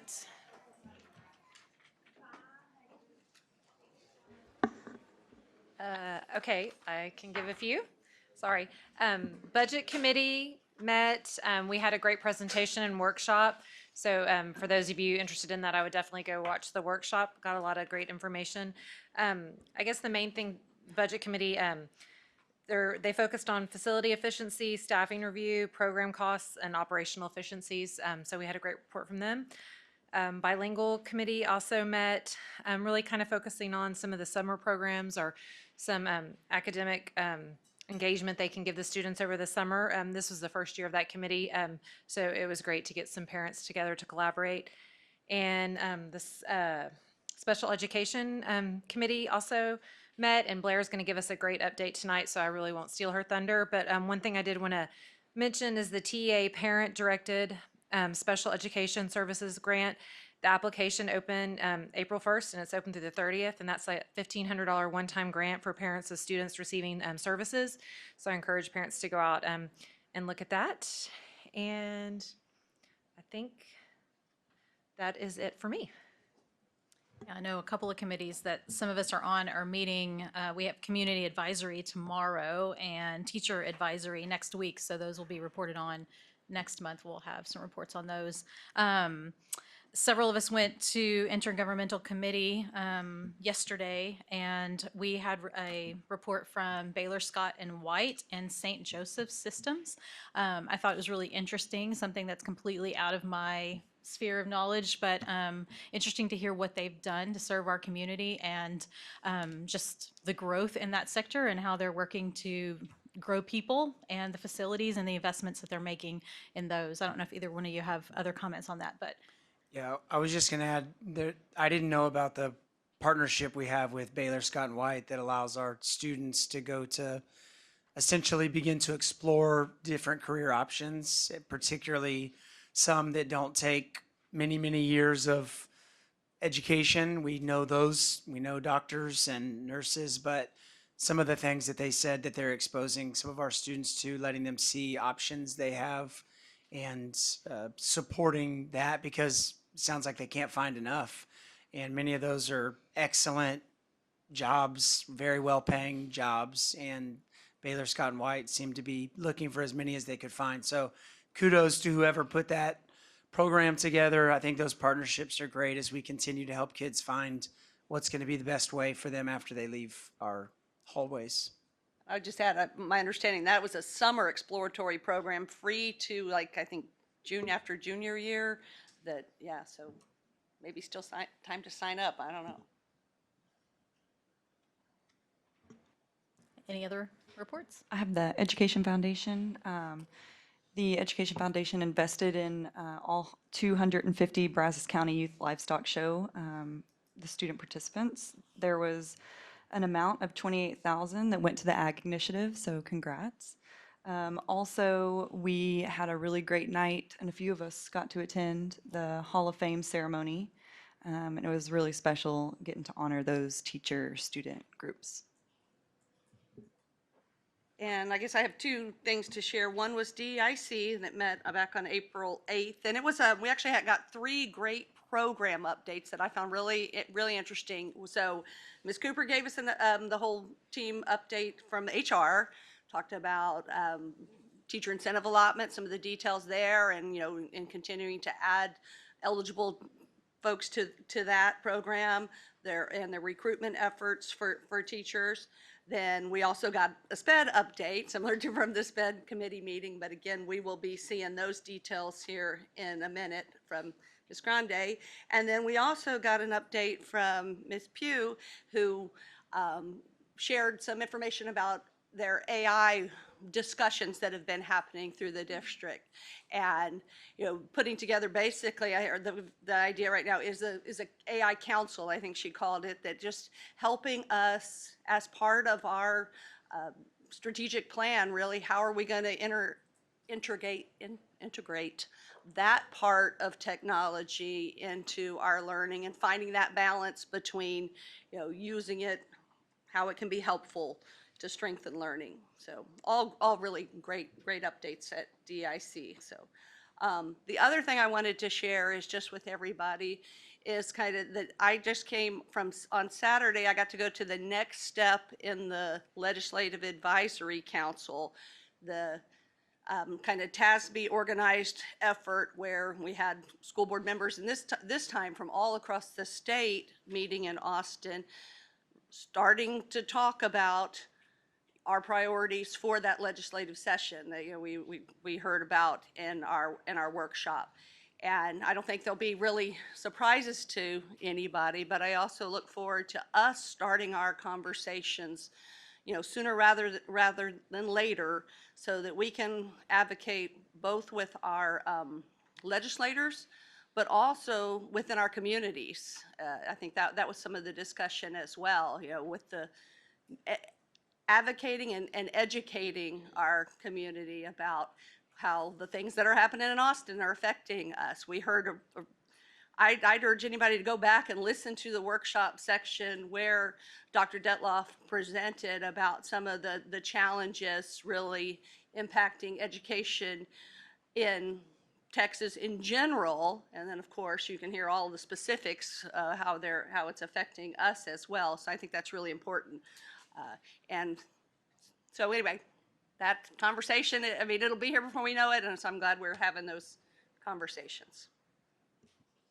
One last thing, Head Start Policy Council, we didn't meet, and we will here soon, but some highlights of the program. During their early education application roundup, they had about 278 applications, with 30 more since April 1st that applied. And they also had the Early Education Soccer League, which was a big hit. They had 266 family members in attendance over the last 2 weeks. So a lot of fun out there. 88 dads were included. So the initiative of asking those dads to come out and coach the teams were a huge success. So a lot of fun. Anything else? Okay, Dr. Harkrider? Yes, ma'am. As we wrap up the last 4 weeks of school, time is of the essence because we have a lot going on. So we have our volunteer appreciation lunch, which we've had over 3,000 volunteers in our district this last year, will be April 30th. Our district art show is May the 2nd. Little Olympics, May 6th. Our Education Foundation scholarship ceremony is May the 11th, and our employee awards is May the 13th. We're wrapping up STAR testing this week, and Sherry told me prior to the board meeting, we have submitted 15,902 tests so far, and we have one more day of testing left, along with makeups on Friday. So lots of testing. I know everybody is ready to get that behind them. There's a lot of work that goes into getting that process underway, so we appreciate all of our testing coordinators throughout the district. They've done a wonderful job. Athletics, quite a bit going on. Powerlifting, College Station High School went to state. Track and field at the district meet. College Station High School girls were district champions for the 10th year in a row. The Consol boys were district champs. At the area meet, Consol girls were area champions. College Station High girls runner-up, and Consol boys were runner-up. Region will be here in 2 weeks, May 1st and 2nd. Tennis, we've got state tournament coming up May 7th and 8th. College Station High School has 3 state qualifiers, and Consol has 2. Baseball, College Station High School, I believe, has secured a playoff spot in the 3rd seed. I think they may need to split this week, but they will be in the playoffs. Consol is going to finish right outside of that at 5th place. Both softball programs, College Station High, Consol, will start the first round of the playoffs Friday night. College Station High will actually be hosting both of the games on Friday. Consol is playing halfway between here and Crosby at Cy-Fair, I believe. And our golf state tournament, College Station High School boys, is next week. Football, yes, we do football in the spring in Texas. So we have May 12th is College Station High School spring game that will be at Cougar Stadium. Consol spring game will be May 18th, and that is going to be at AMC Middle School as Tiger Stadium is still under construction. CTE, we had a big representation. The Education Foundation helped support 158 students recently at the Brazos County Youth Livestock Show premium and freezer sales, and we had multiple students participating in state competitions. Fine Arts, UIL State and Sight Reading, all CSISD choirs, bands received top ratings. Both high schools' theater programs brought home several honors from District 1 Apt Play Contest. Consol winner Color Guard advanced to the state contest for the first time in program history and finished 9th. And elementary middle school art students earned recognition at TAEA Junior, VACE, and team competitions. So be a sprint to the finish line, and there will probably be this much, if not more, at the May meeting. So a lot of great things happening. Thank you. That's awesome. When you have to have a whole front and back piece of paper to tell all of the great things that our students are doing. I love that. Hearing of citizens, we do not have any this evening, so that's going to move us to the consent agenda, which is items G, I3, and J1 to J19. Motion to approve is presented. Second. I have a motion from Dr. Payne and a second from Ms. Simmon. All in favor, please say aye. Any opposed? Okay, that motion passes 7-0, and that is going to move us to item I1, and we're going to receive a report related to the School Health Advisory Council.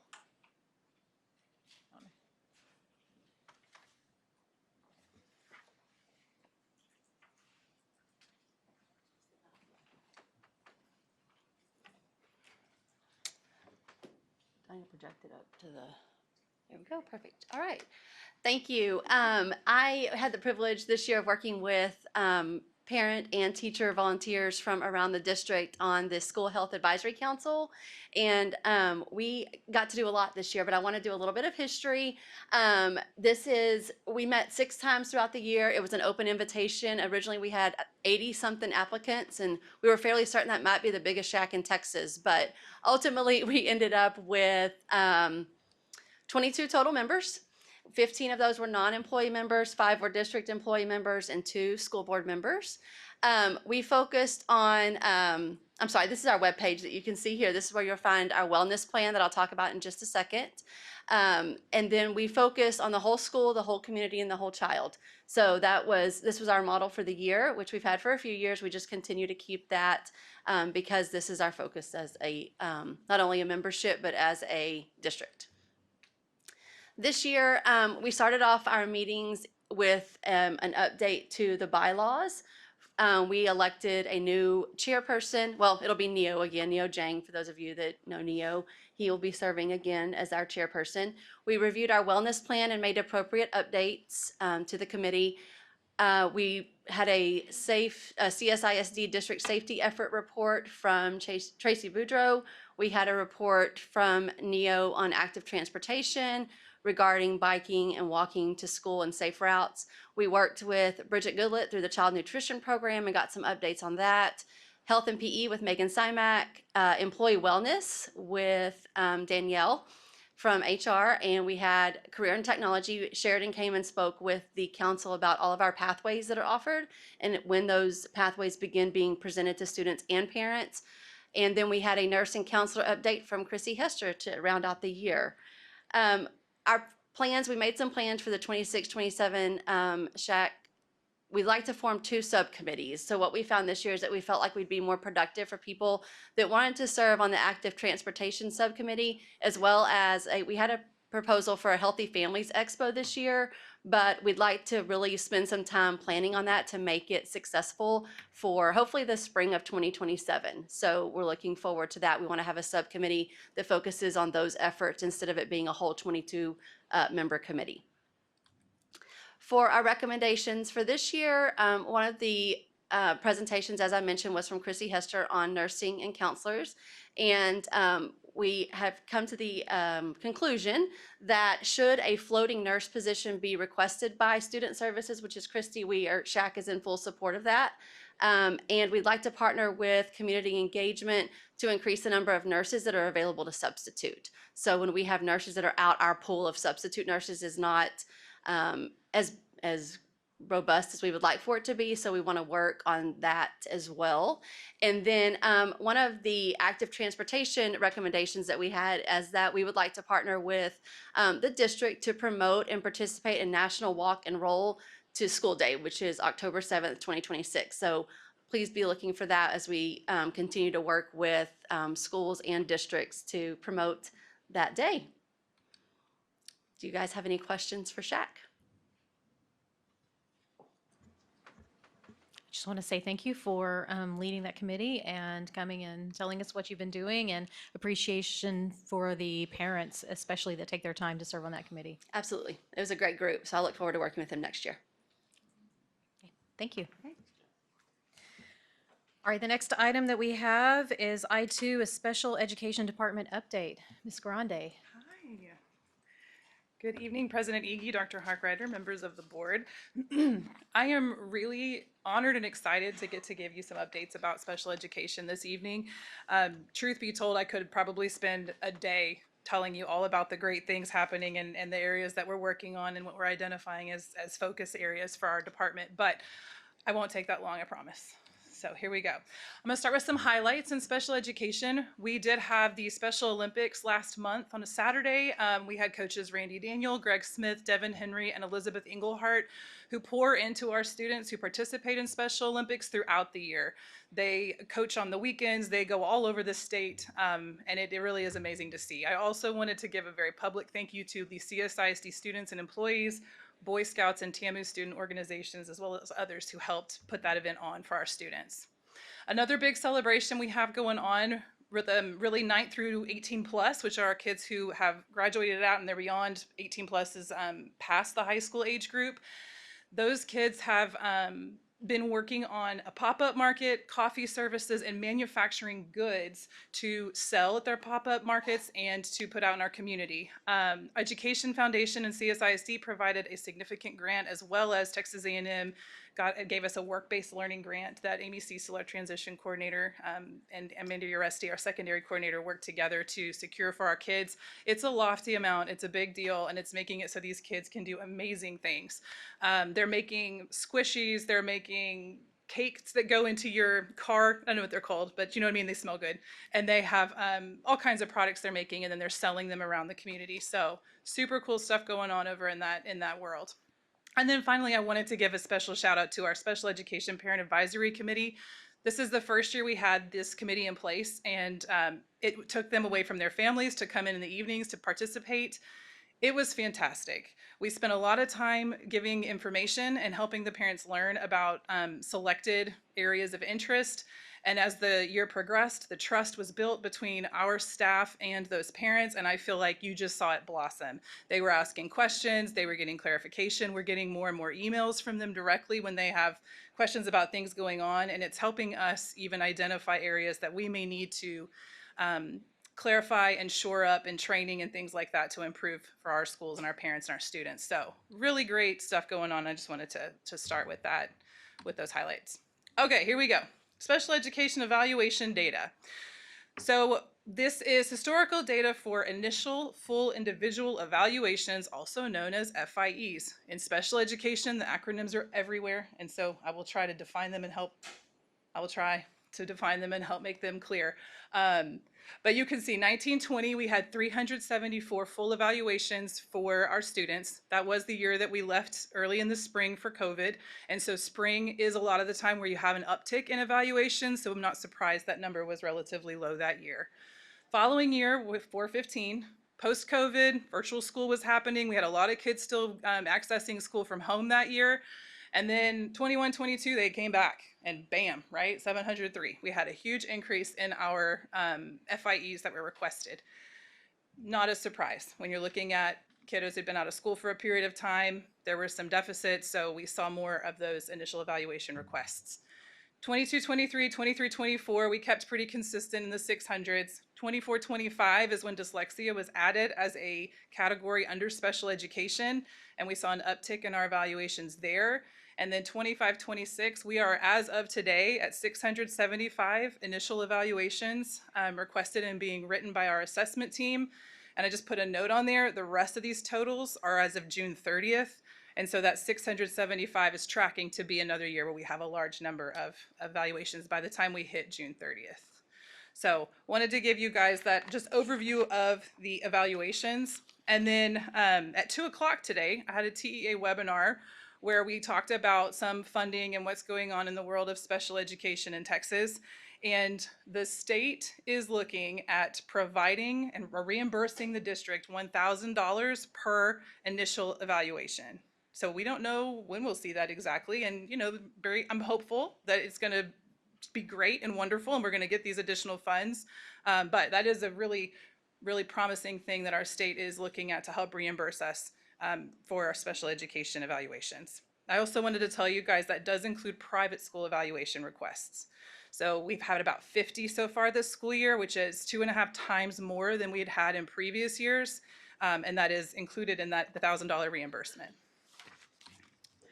Special education enrollment over the course of the past 5 years, you can see district enrollment in that first column is going, uptick, it's going up, and then it kind of started to decrease a little bit.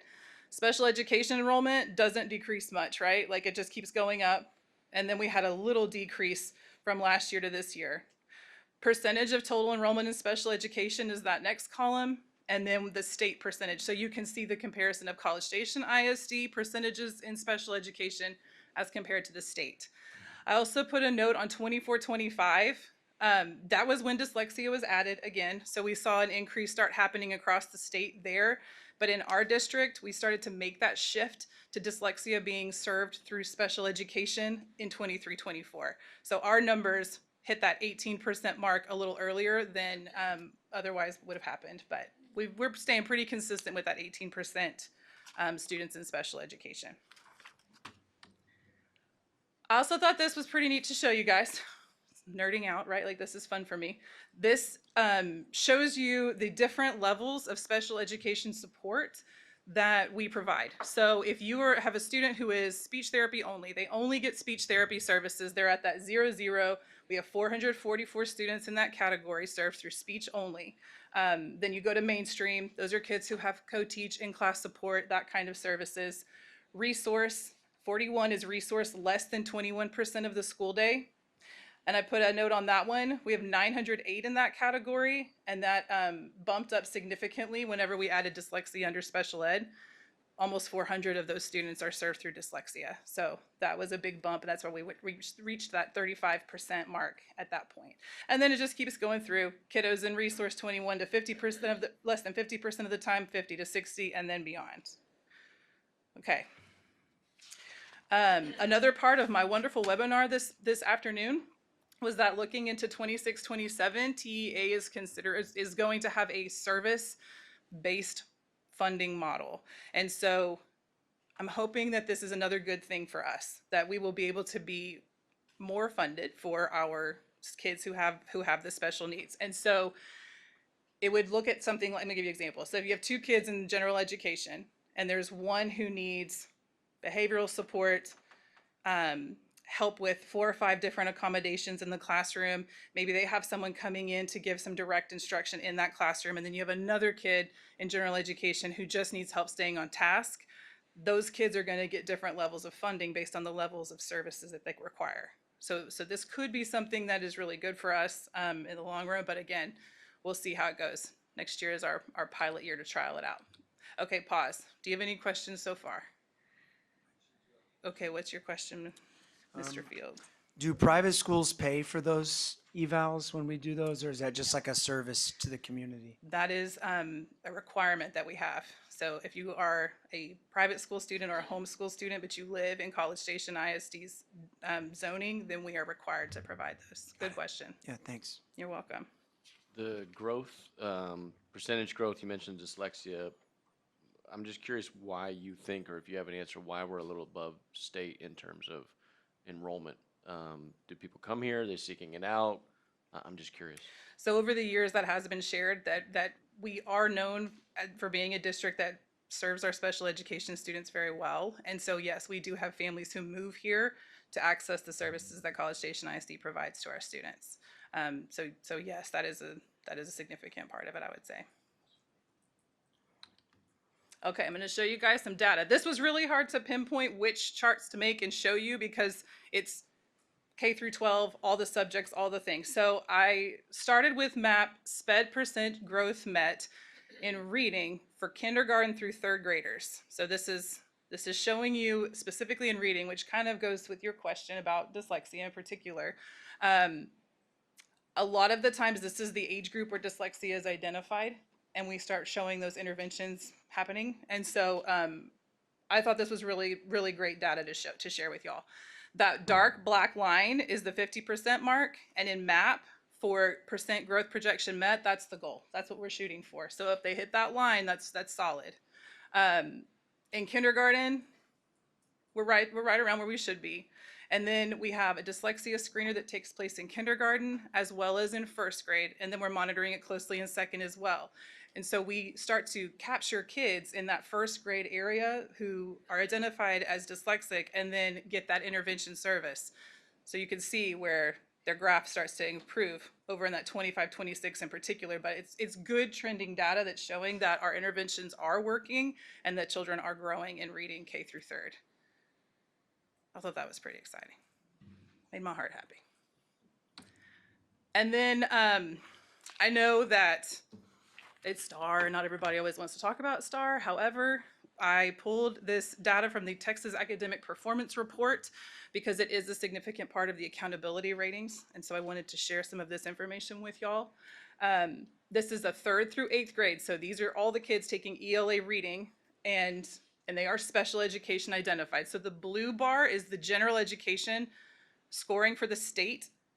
Red is general education CSISD. The gold is currently in special education, and the green is that they were former special education.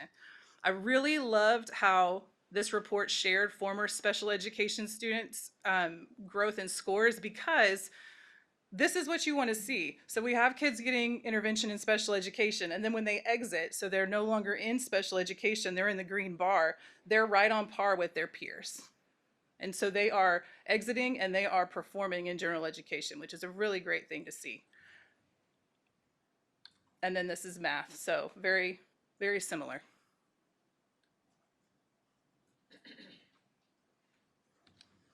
And then SPED academic achievement, this is showing 3rd through 8th grade overall, each of the subject areas, that these kids are passing STAR. So this is approaches meets masters. And again, overall, we're seeing a good trend. Our kids are growing and they are mastering or passing the STAR test at a higher rate. Social studies, we're going to watch closely. We'll talk a little bit about that in a minute. End of course exams were another area that I looked at. So in algebra, gold bars are the ones for the most recent school year, showing growth in algebra, biology, history is real close. English, when you look at English 1 and English 2, so your English 1 red bar kind of becomes your English 2 gold bar, right? Because you have to pass English 1 and then you take the English 2 test. So that cohort of kids would be that next bar. So that shows that they're doing okay. We could probably see some more growth and some better things in English, but I know that's a hard subject for a lot of our kids in special education just overall. And then that blue bar in English 1 is your red bar in English 2. The STAR Alternate 2 is an assessment that is given to our students who are learning on the applied standard, so they are accessing the curriculum at a prerequisite level. A lot of times this is our life skills classrooms. The gold is considered developing, and that is a not pass. So according to the state, that gold bar is a not pass. Red and blue means that they were considered passing for the STAR Alt 2. We had additional training provided this school year because we would like to see less in the gold and more in the red and blue for our kids. We had additional training from our coordinators to our life skills teachers this year in administration of this test.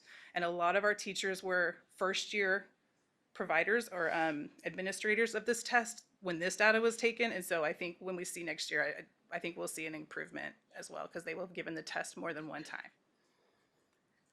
Okay. Pause. Do you have any questions about that data? More general with the STAR testing for the student junior programs, how are those in general integrated in with the other STAR grades and with our accountability ratings? Is just they count. Just completely the They overall count. average, right? Mm-hmm. Yeah. They count, and then there are these subcategories of special education in particular. Are we growing our students in special education? So they're a subcategory within, and they also would have to show those growth rates that would be expected of other students. So they're in the overall population, Correct. but then we, just like we look Correct. at other subpopulations, Yes. we look at them separately. Yes. Yep. Any other questions on that part? Okay. All right. And then looking at special education staffing historically, this is for the past 4 years plus a projection into next year. You saw that special education students have continued to increase. So naturally, our teachers and instructional assistant support has also had to increase to support those needs. The part that hadn't had much growth for a while is that assessment section. And as our assessment numbers have also increased significantly over the past few years, we wanted to pay attention to that.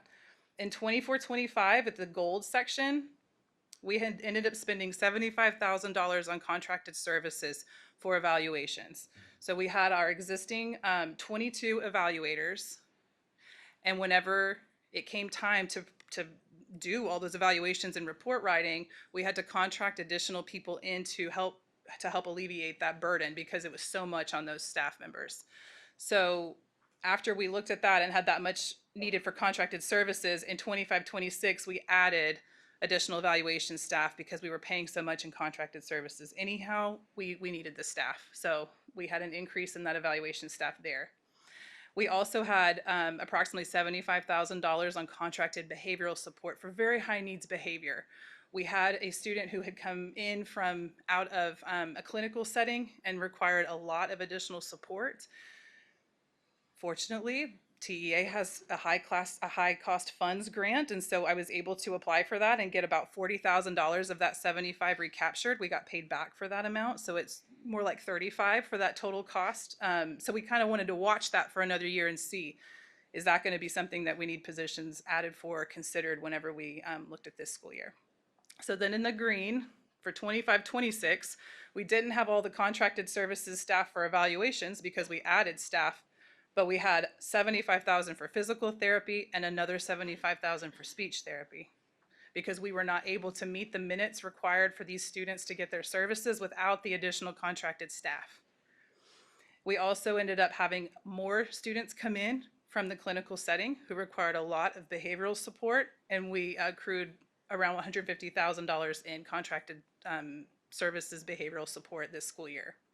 I will apply for the high cost funds grant again, but the amount is around $40,000. You don't get more than that. That's the max amount. So I'll still try to get it because why not? But it won't offset the cost as much as it did the previous year. So looking into 26, 27, and recognizing that there are positions that we need, had to think through how do we do that? How do we do that without coming to the board and saying we need $500,000 of staff in special education? And so through evaluating our art facilitators positions in particular, we were able to reallocate quite a few of those positions to go back directly to working with kids. About 2 years ago, our art facilitators were serving multiple campuses, and then we switched to them having only one campus, which was really great and just a fantastic idea in a lot of ways. But when you're looking at a budget deficit and needing to serve kids, you have to figure out where does that come from. We also looked at equity across our art facilitators' caseloads to determine, is this even possible? And so we've had for 2 years, our high schools, our 250 plus caseloads at those schools with one art facilitator. And then we've had elementary schools that had 85, 95, maybe 110. Middle schools around 130, 140. So that's not real equitable across those jobs. So is it possible for us to be able to reduce back down and have those art facilitators take 2 campuses and have an approximate 250 caseload? Absolutely. I think that we can do that. And so that is what we're looking at. Those positions reallocating to help provide teaching positions, therapy positions, and instructional assistant positions, and reallocating our instructional coaches that we had had for 2 years in special education at central office. They are some fantastic educators, some of the best teachers I've ever seen. They spent a lot of time covering classes and special programs for the past 2 years. And so when you look at the need seems to be that we need more teachers and special programs. And so we've made the decision for them to return to those positions as well. Do you have any questions about this section?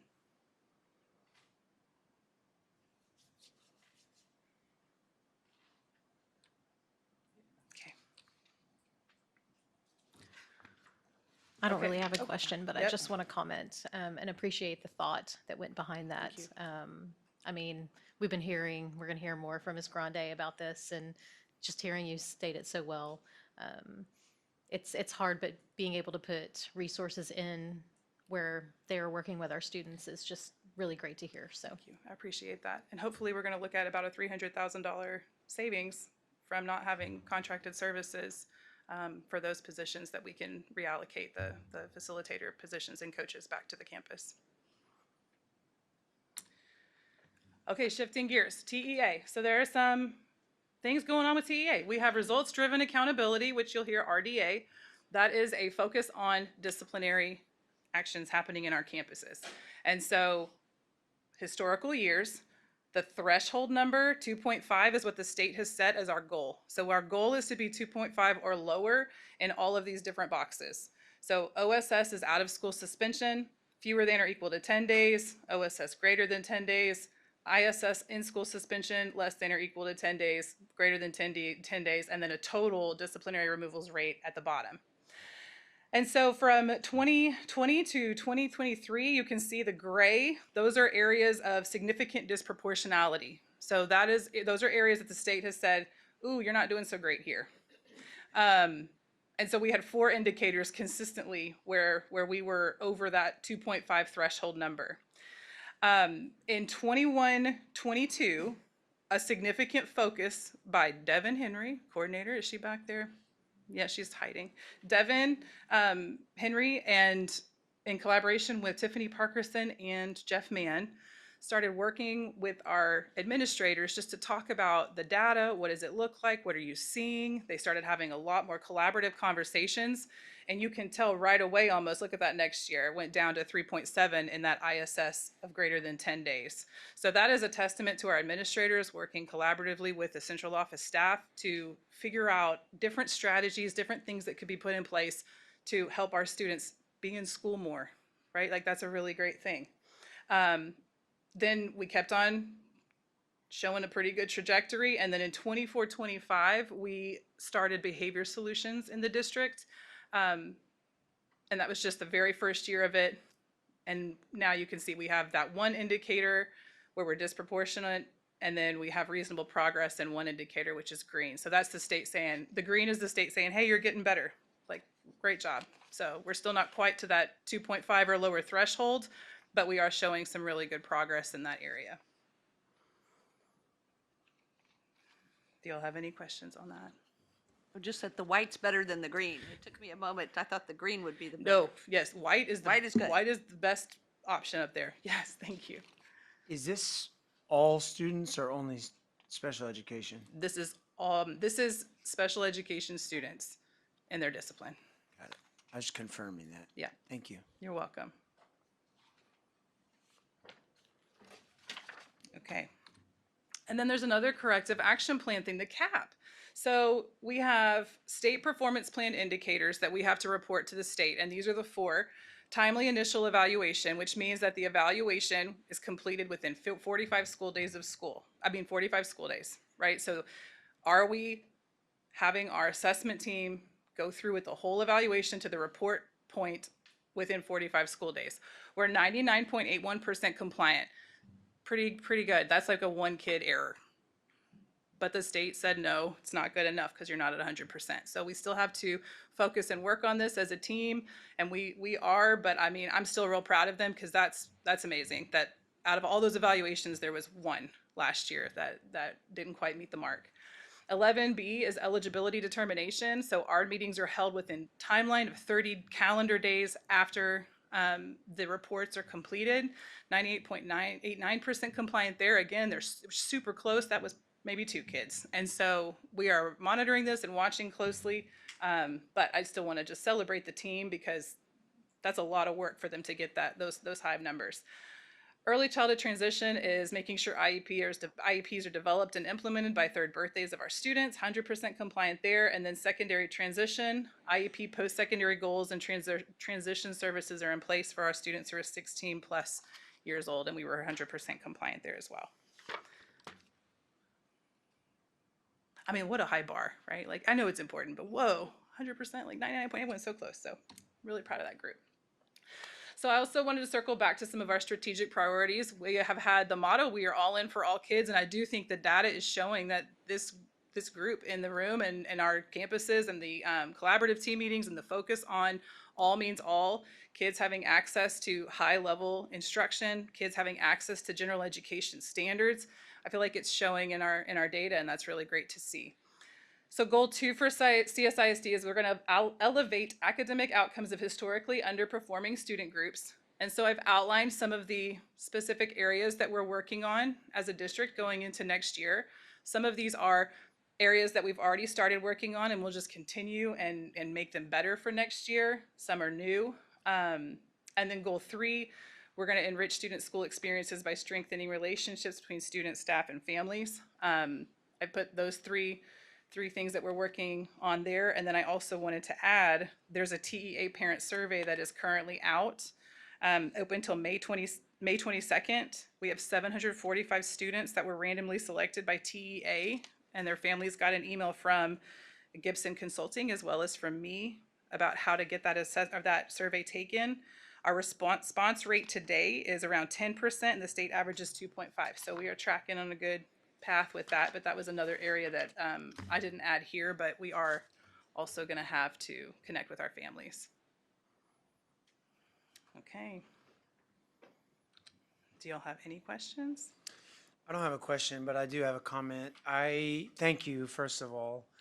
And I think that this is families who I've had a lot of families come to me throughout this school year who have kids in our special education programs. And I think just continuing to have such important public dialogue, and a lot of those families work really hard to advocate for their kids, and it can feel like a upside down, topsy-turvy world for them. And so I think the more that your team continues to do what it sounds like you're doing a great job of just making sure that line of communication is there. And then just a note that I'm in awe of our special education teachers.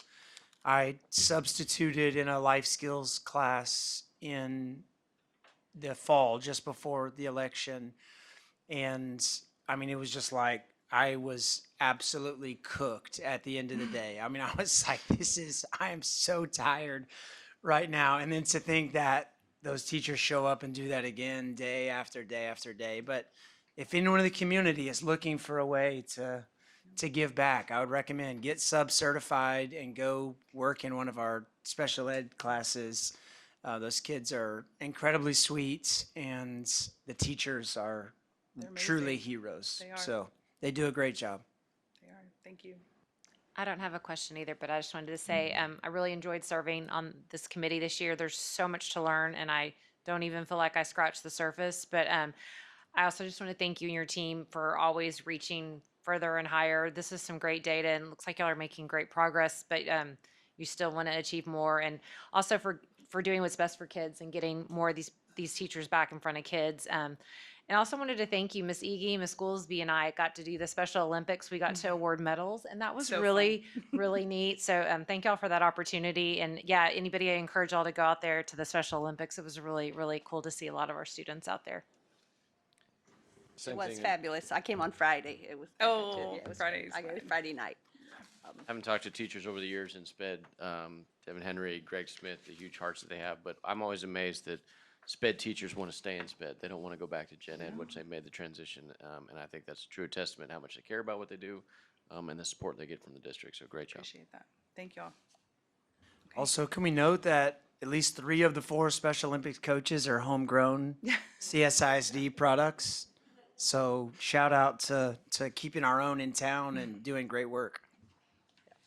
I got to say my couple comments too. One, I also was on the advisory committee, and again, just echoing what a wonderful environment it was of sharing both ways. A lot of great information from your team, but then also allowing the parents to really open and share a lot. I think that was very beneficial.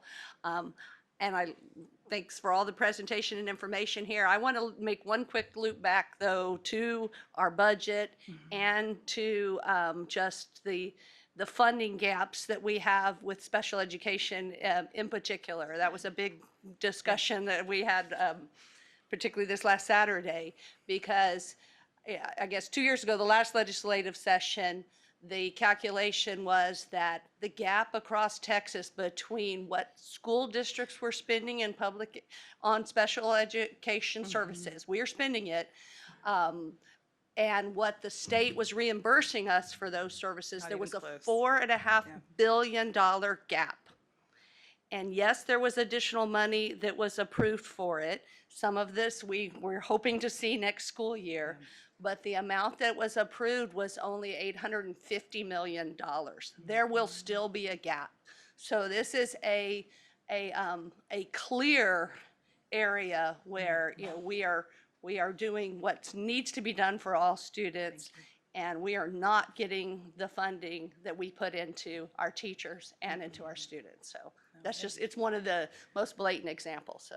I appreciate that. And we don't want our services to our students to be compromised or lessened if we can. So thank you for that. And it's not optional. I mean, if a child needs services, we provide. I mean, it's obviously the moral thing to do also, but as a district, we're obligated to serve those children, regardless of whether the state pays their bill or not. So, I mean, I think it's important. It's not like we're choosing to overdo things. I mean, we're doing what we need to do for kids, and the state's just not doing their part. Thank you all. Thank you, Ms. Grande. All right, that is going to bring us to item K1, which is consider approval of the ranking for design build firms for 21 and 23 bonds. All right, Mr. good Buckner. evening. So in November board meeting, the procurement method for the MEP district-wide project was approved for design build. That is a 2-step process. The first step is the RFQ. We issued the RFQ. We opened it on March 31st, and we had 6 respondents to that RFQ. The second step is a RFP, a request for proposals for their costing methodology. So tonight, all we're asking for is a approval of the ranking of the 6 firms. That will allow us to go to the second step to issue the RFP, get the costing methodology, and then from there, we will rank them again, get that approval, negotiate a contract, and then go into design phase of that for this project. Some of these projects include LED lighting to finish out that across the district. It includes MDF and IDF mini split units to control the temperature and humidity in our server rooms across the district at each of the campuses, as well as replacing aged out HVAC units. For instance, we have probably 7 to 10 units at A&M Consolidated High School that are roughly 40 plus years old. And typically you get about 20 years, 25 years out of them. So we've definitely got our money's worth out of those. But that's what this would include for this project. Motion to approve is presented. Second. Okay, I have a motion by Dr. Payne and a second by Ms. Simmons. Are there any further questions or discussions? Okay, all in favor, please say aye. Any opposed? That motion will pass 7-0. Thank you, Mr. Thanks. Buckner. Thank you. Okay, at this time, we're going to move into executive session. The board will meet in executive session to discuss safety and security updates. The session will be held pursuant to the discussion regarding intruder detection audit and corrective action plan exception in the Open Meetings Act as set forth in section 551.076 of Texas Government Code. The board will also meet in executive session to deliberate personnel matters. The executive session deliberations will be held pursuant to the personnel matters closed meeting exception to the Texas Open Meetings Act as set forth in section 551.074 of the Texas Government Code. We'll return to open session when we're done.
I'm going to call us back to open session. Do we have a motion?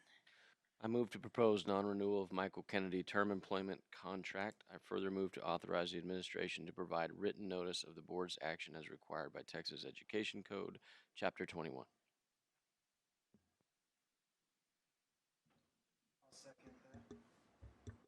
Okay, I have a motion by Dr. Payne and a second by Mr. Field.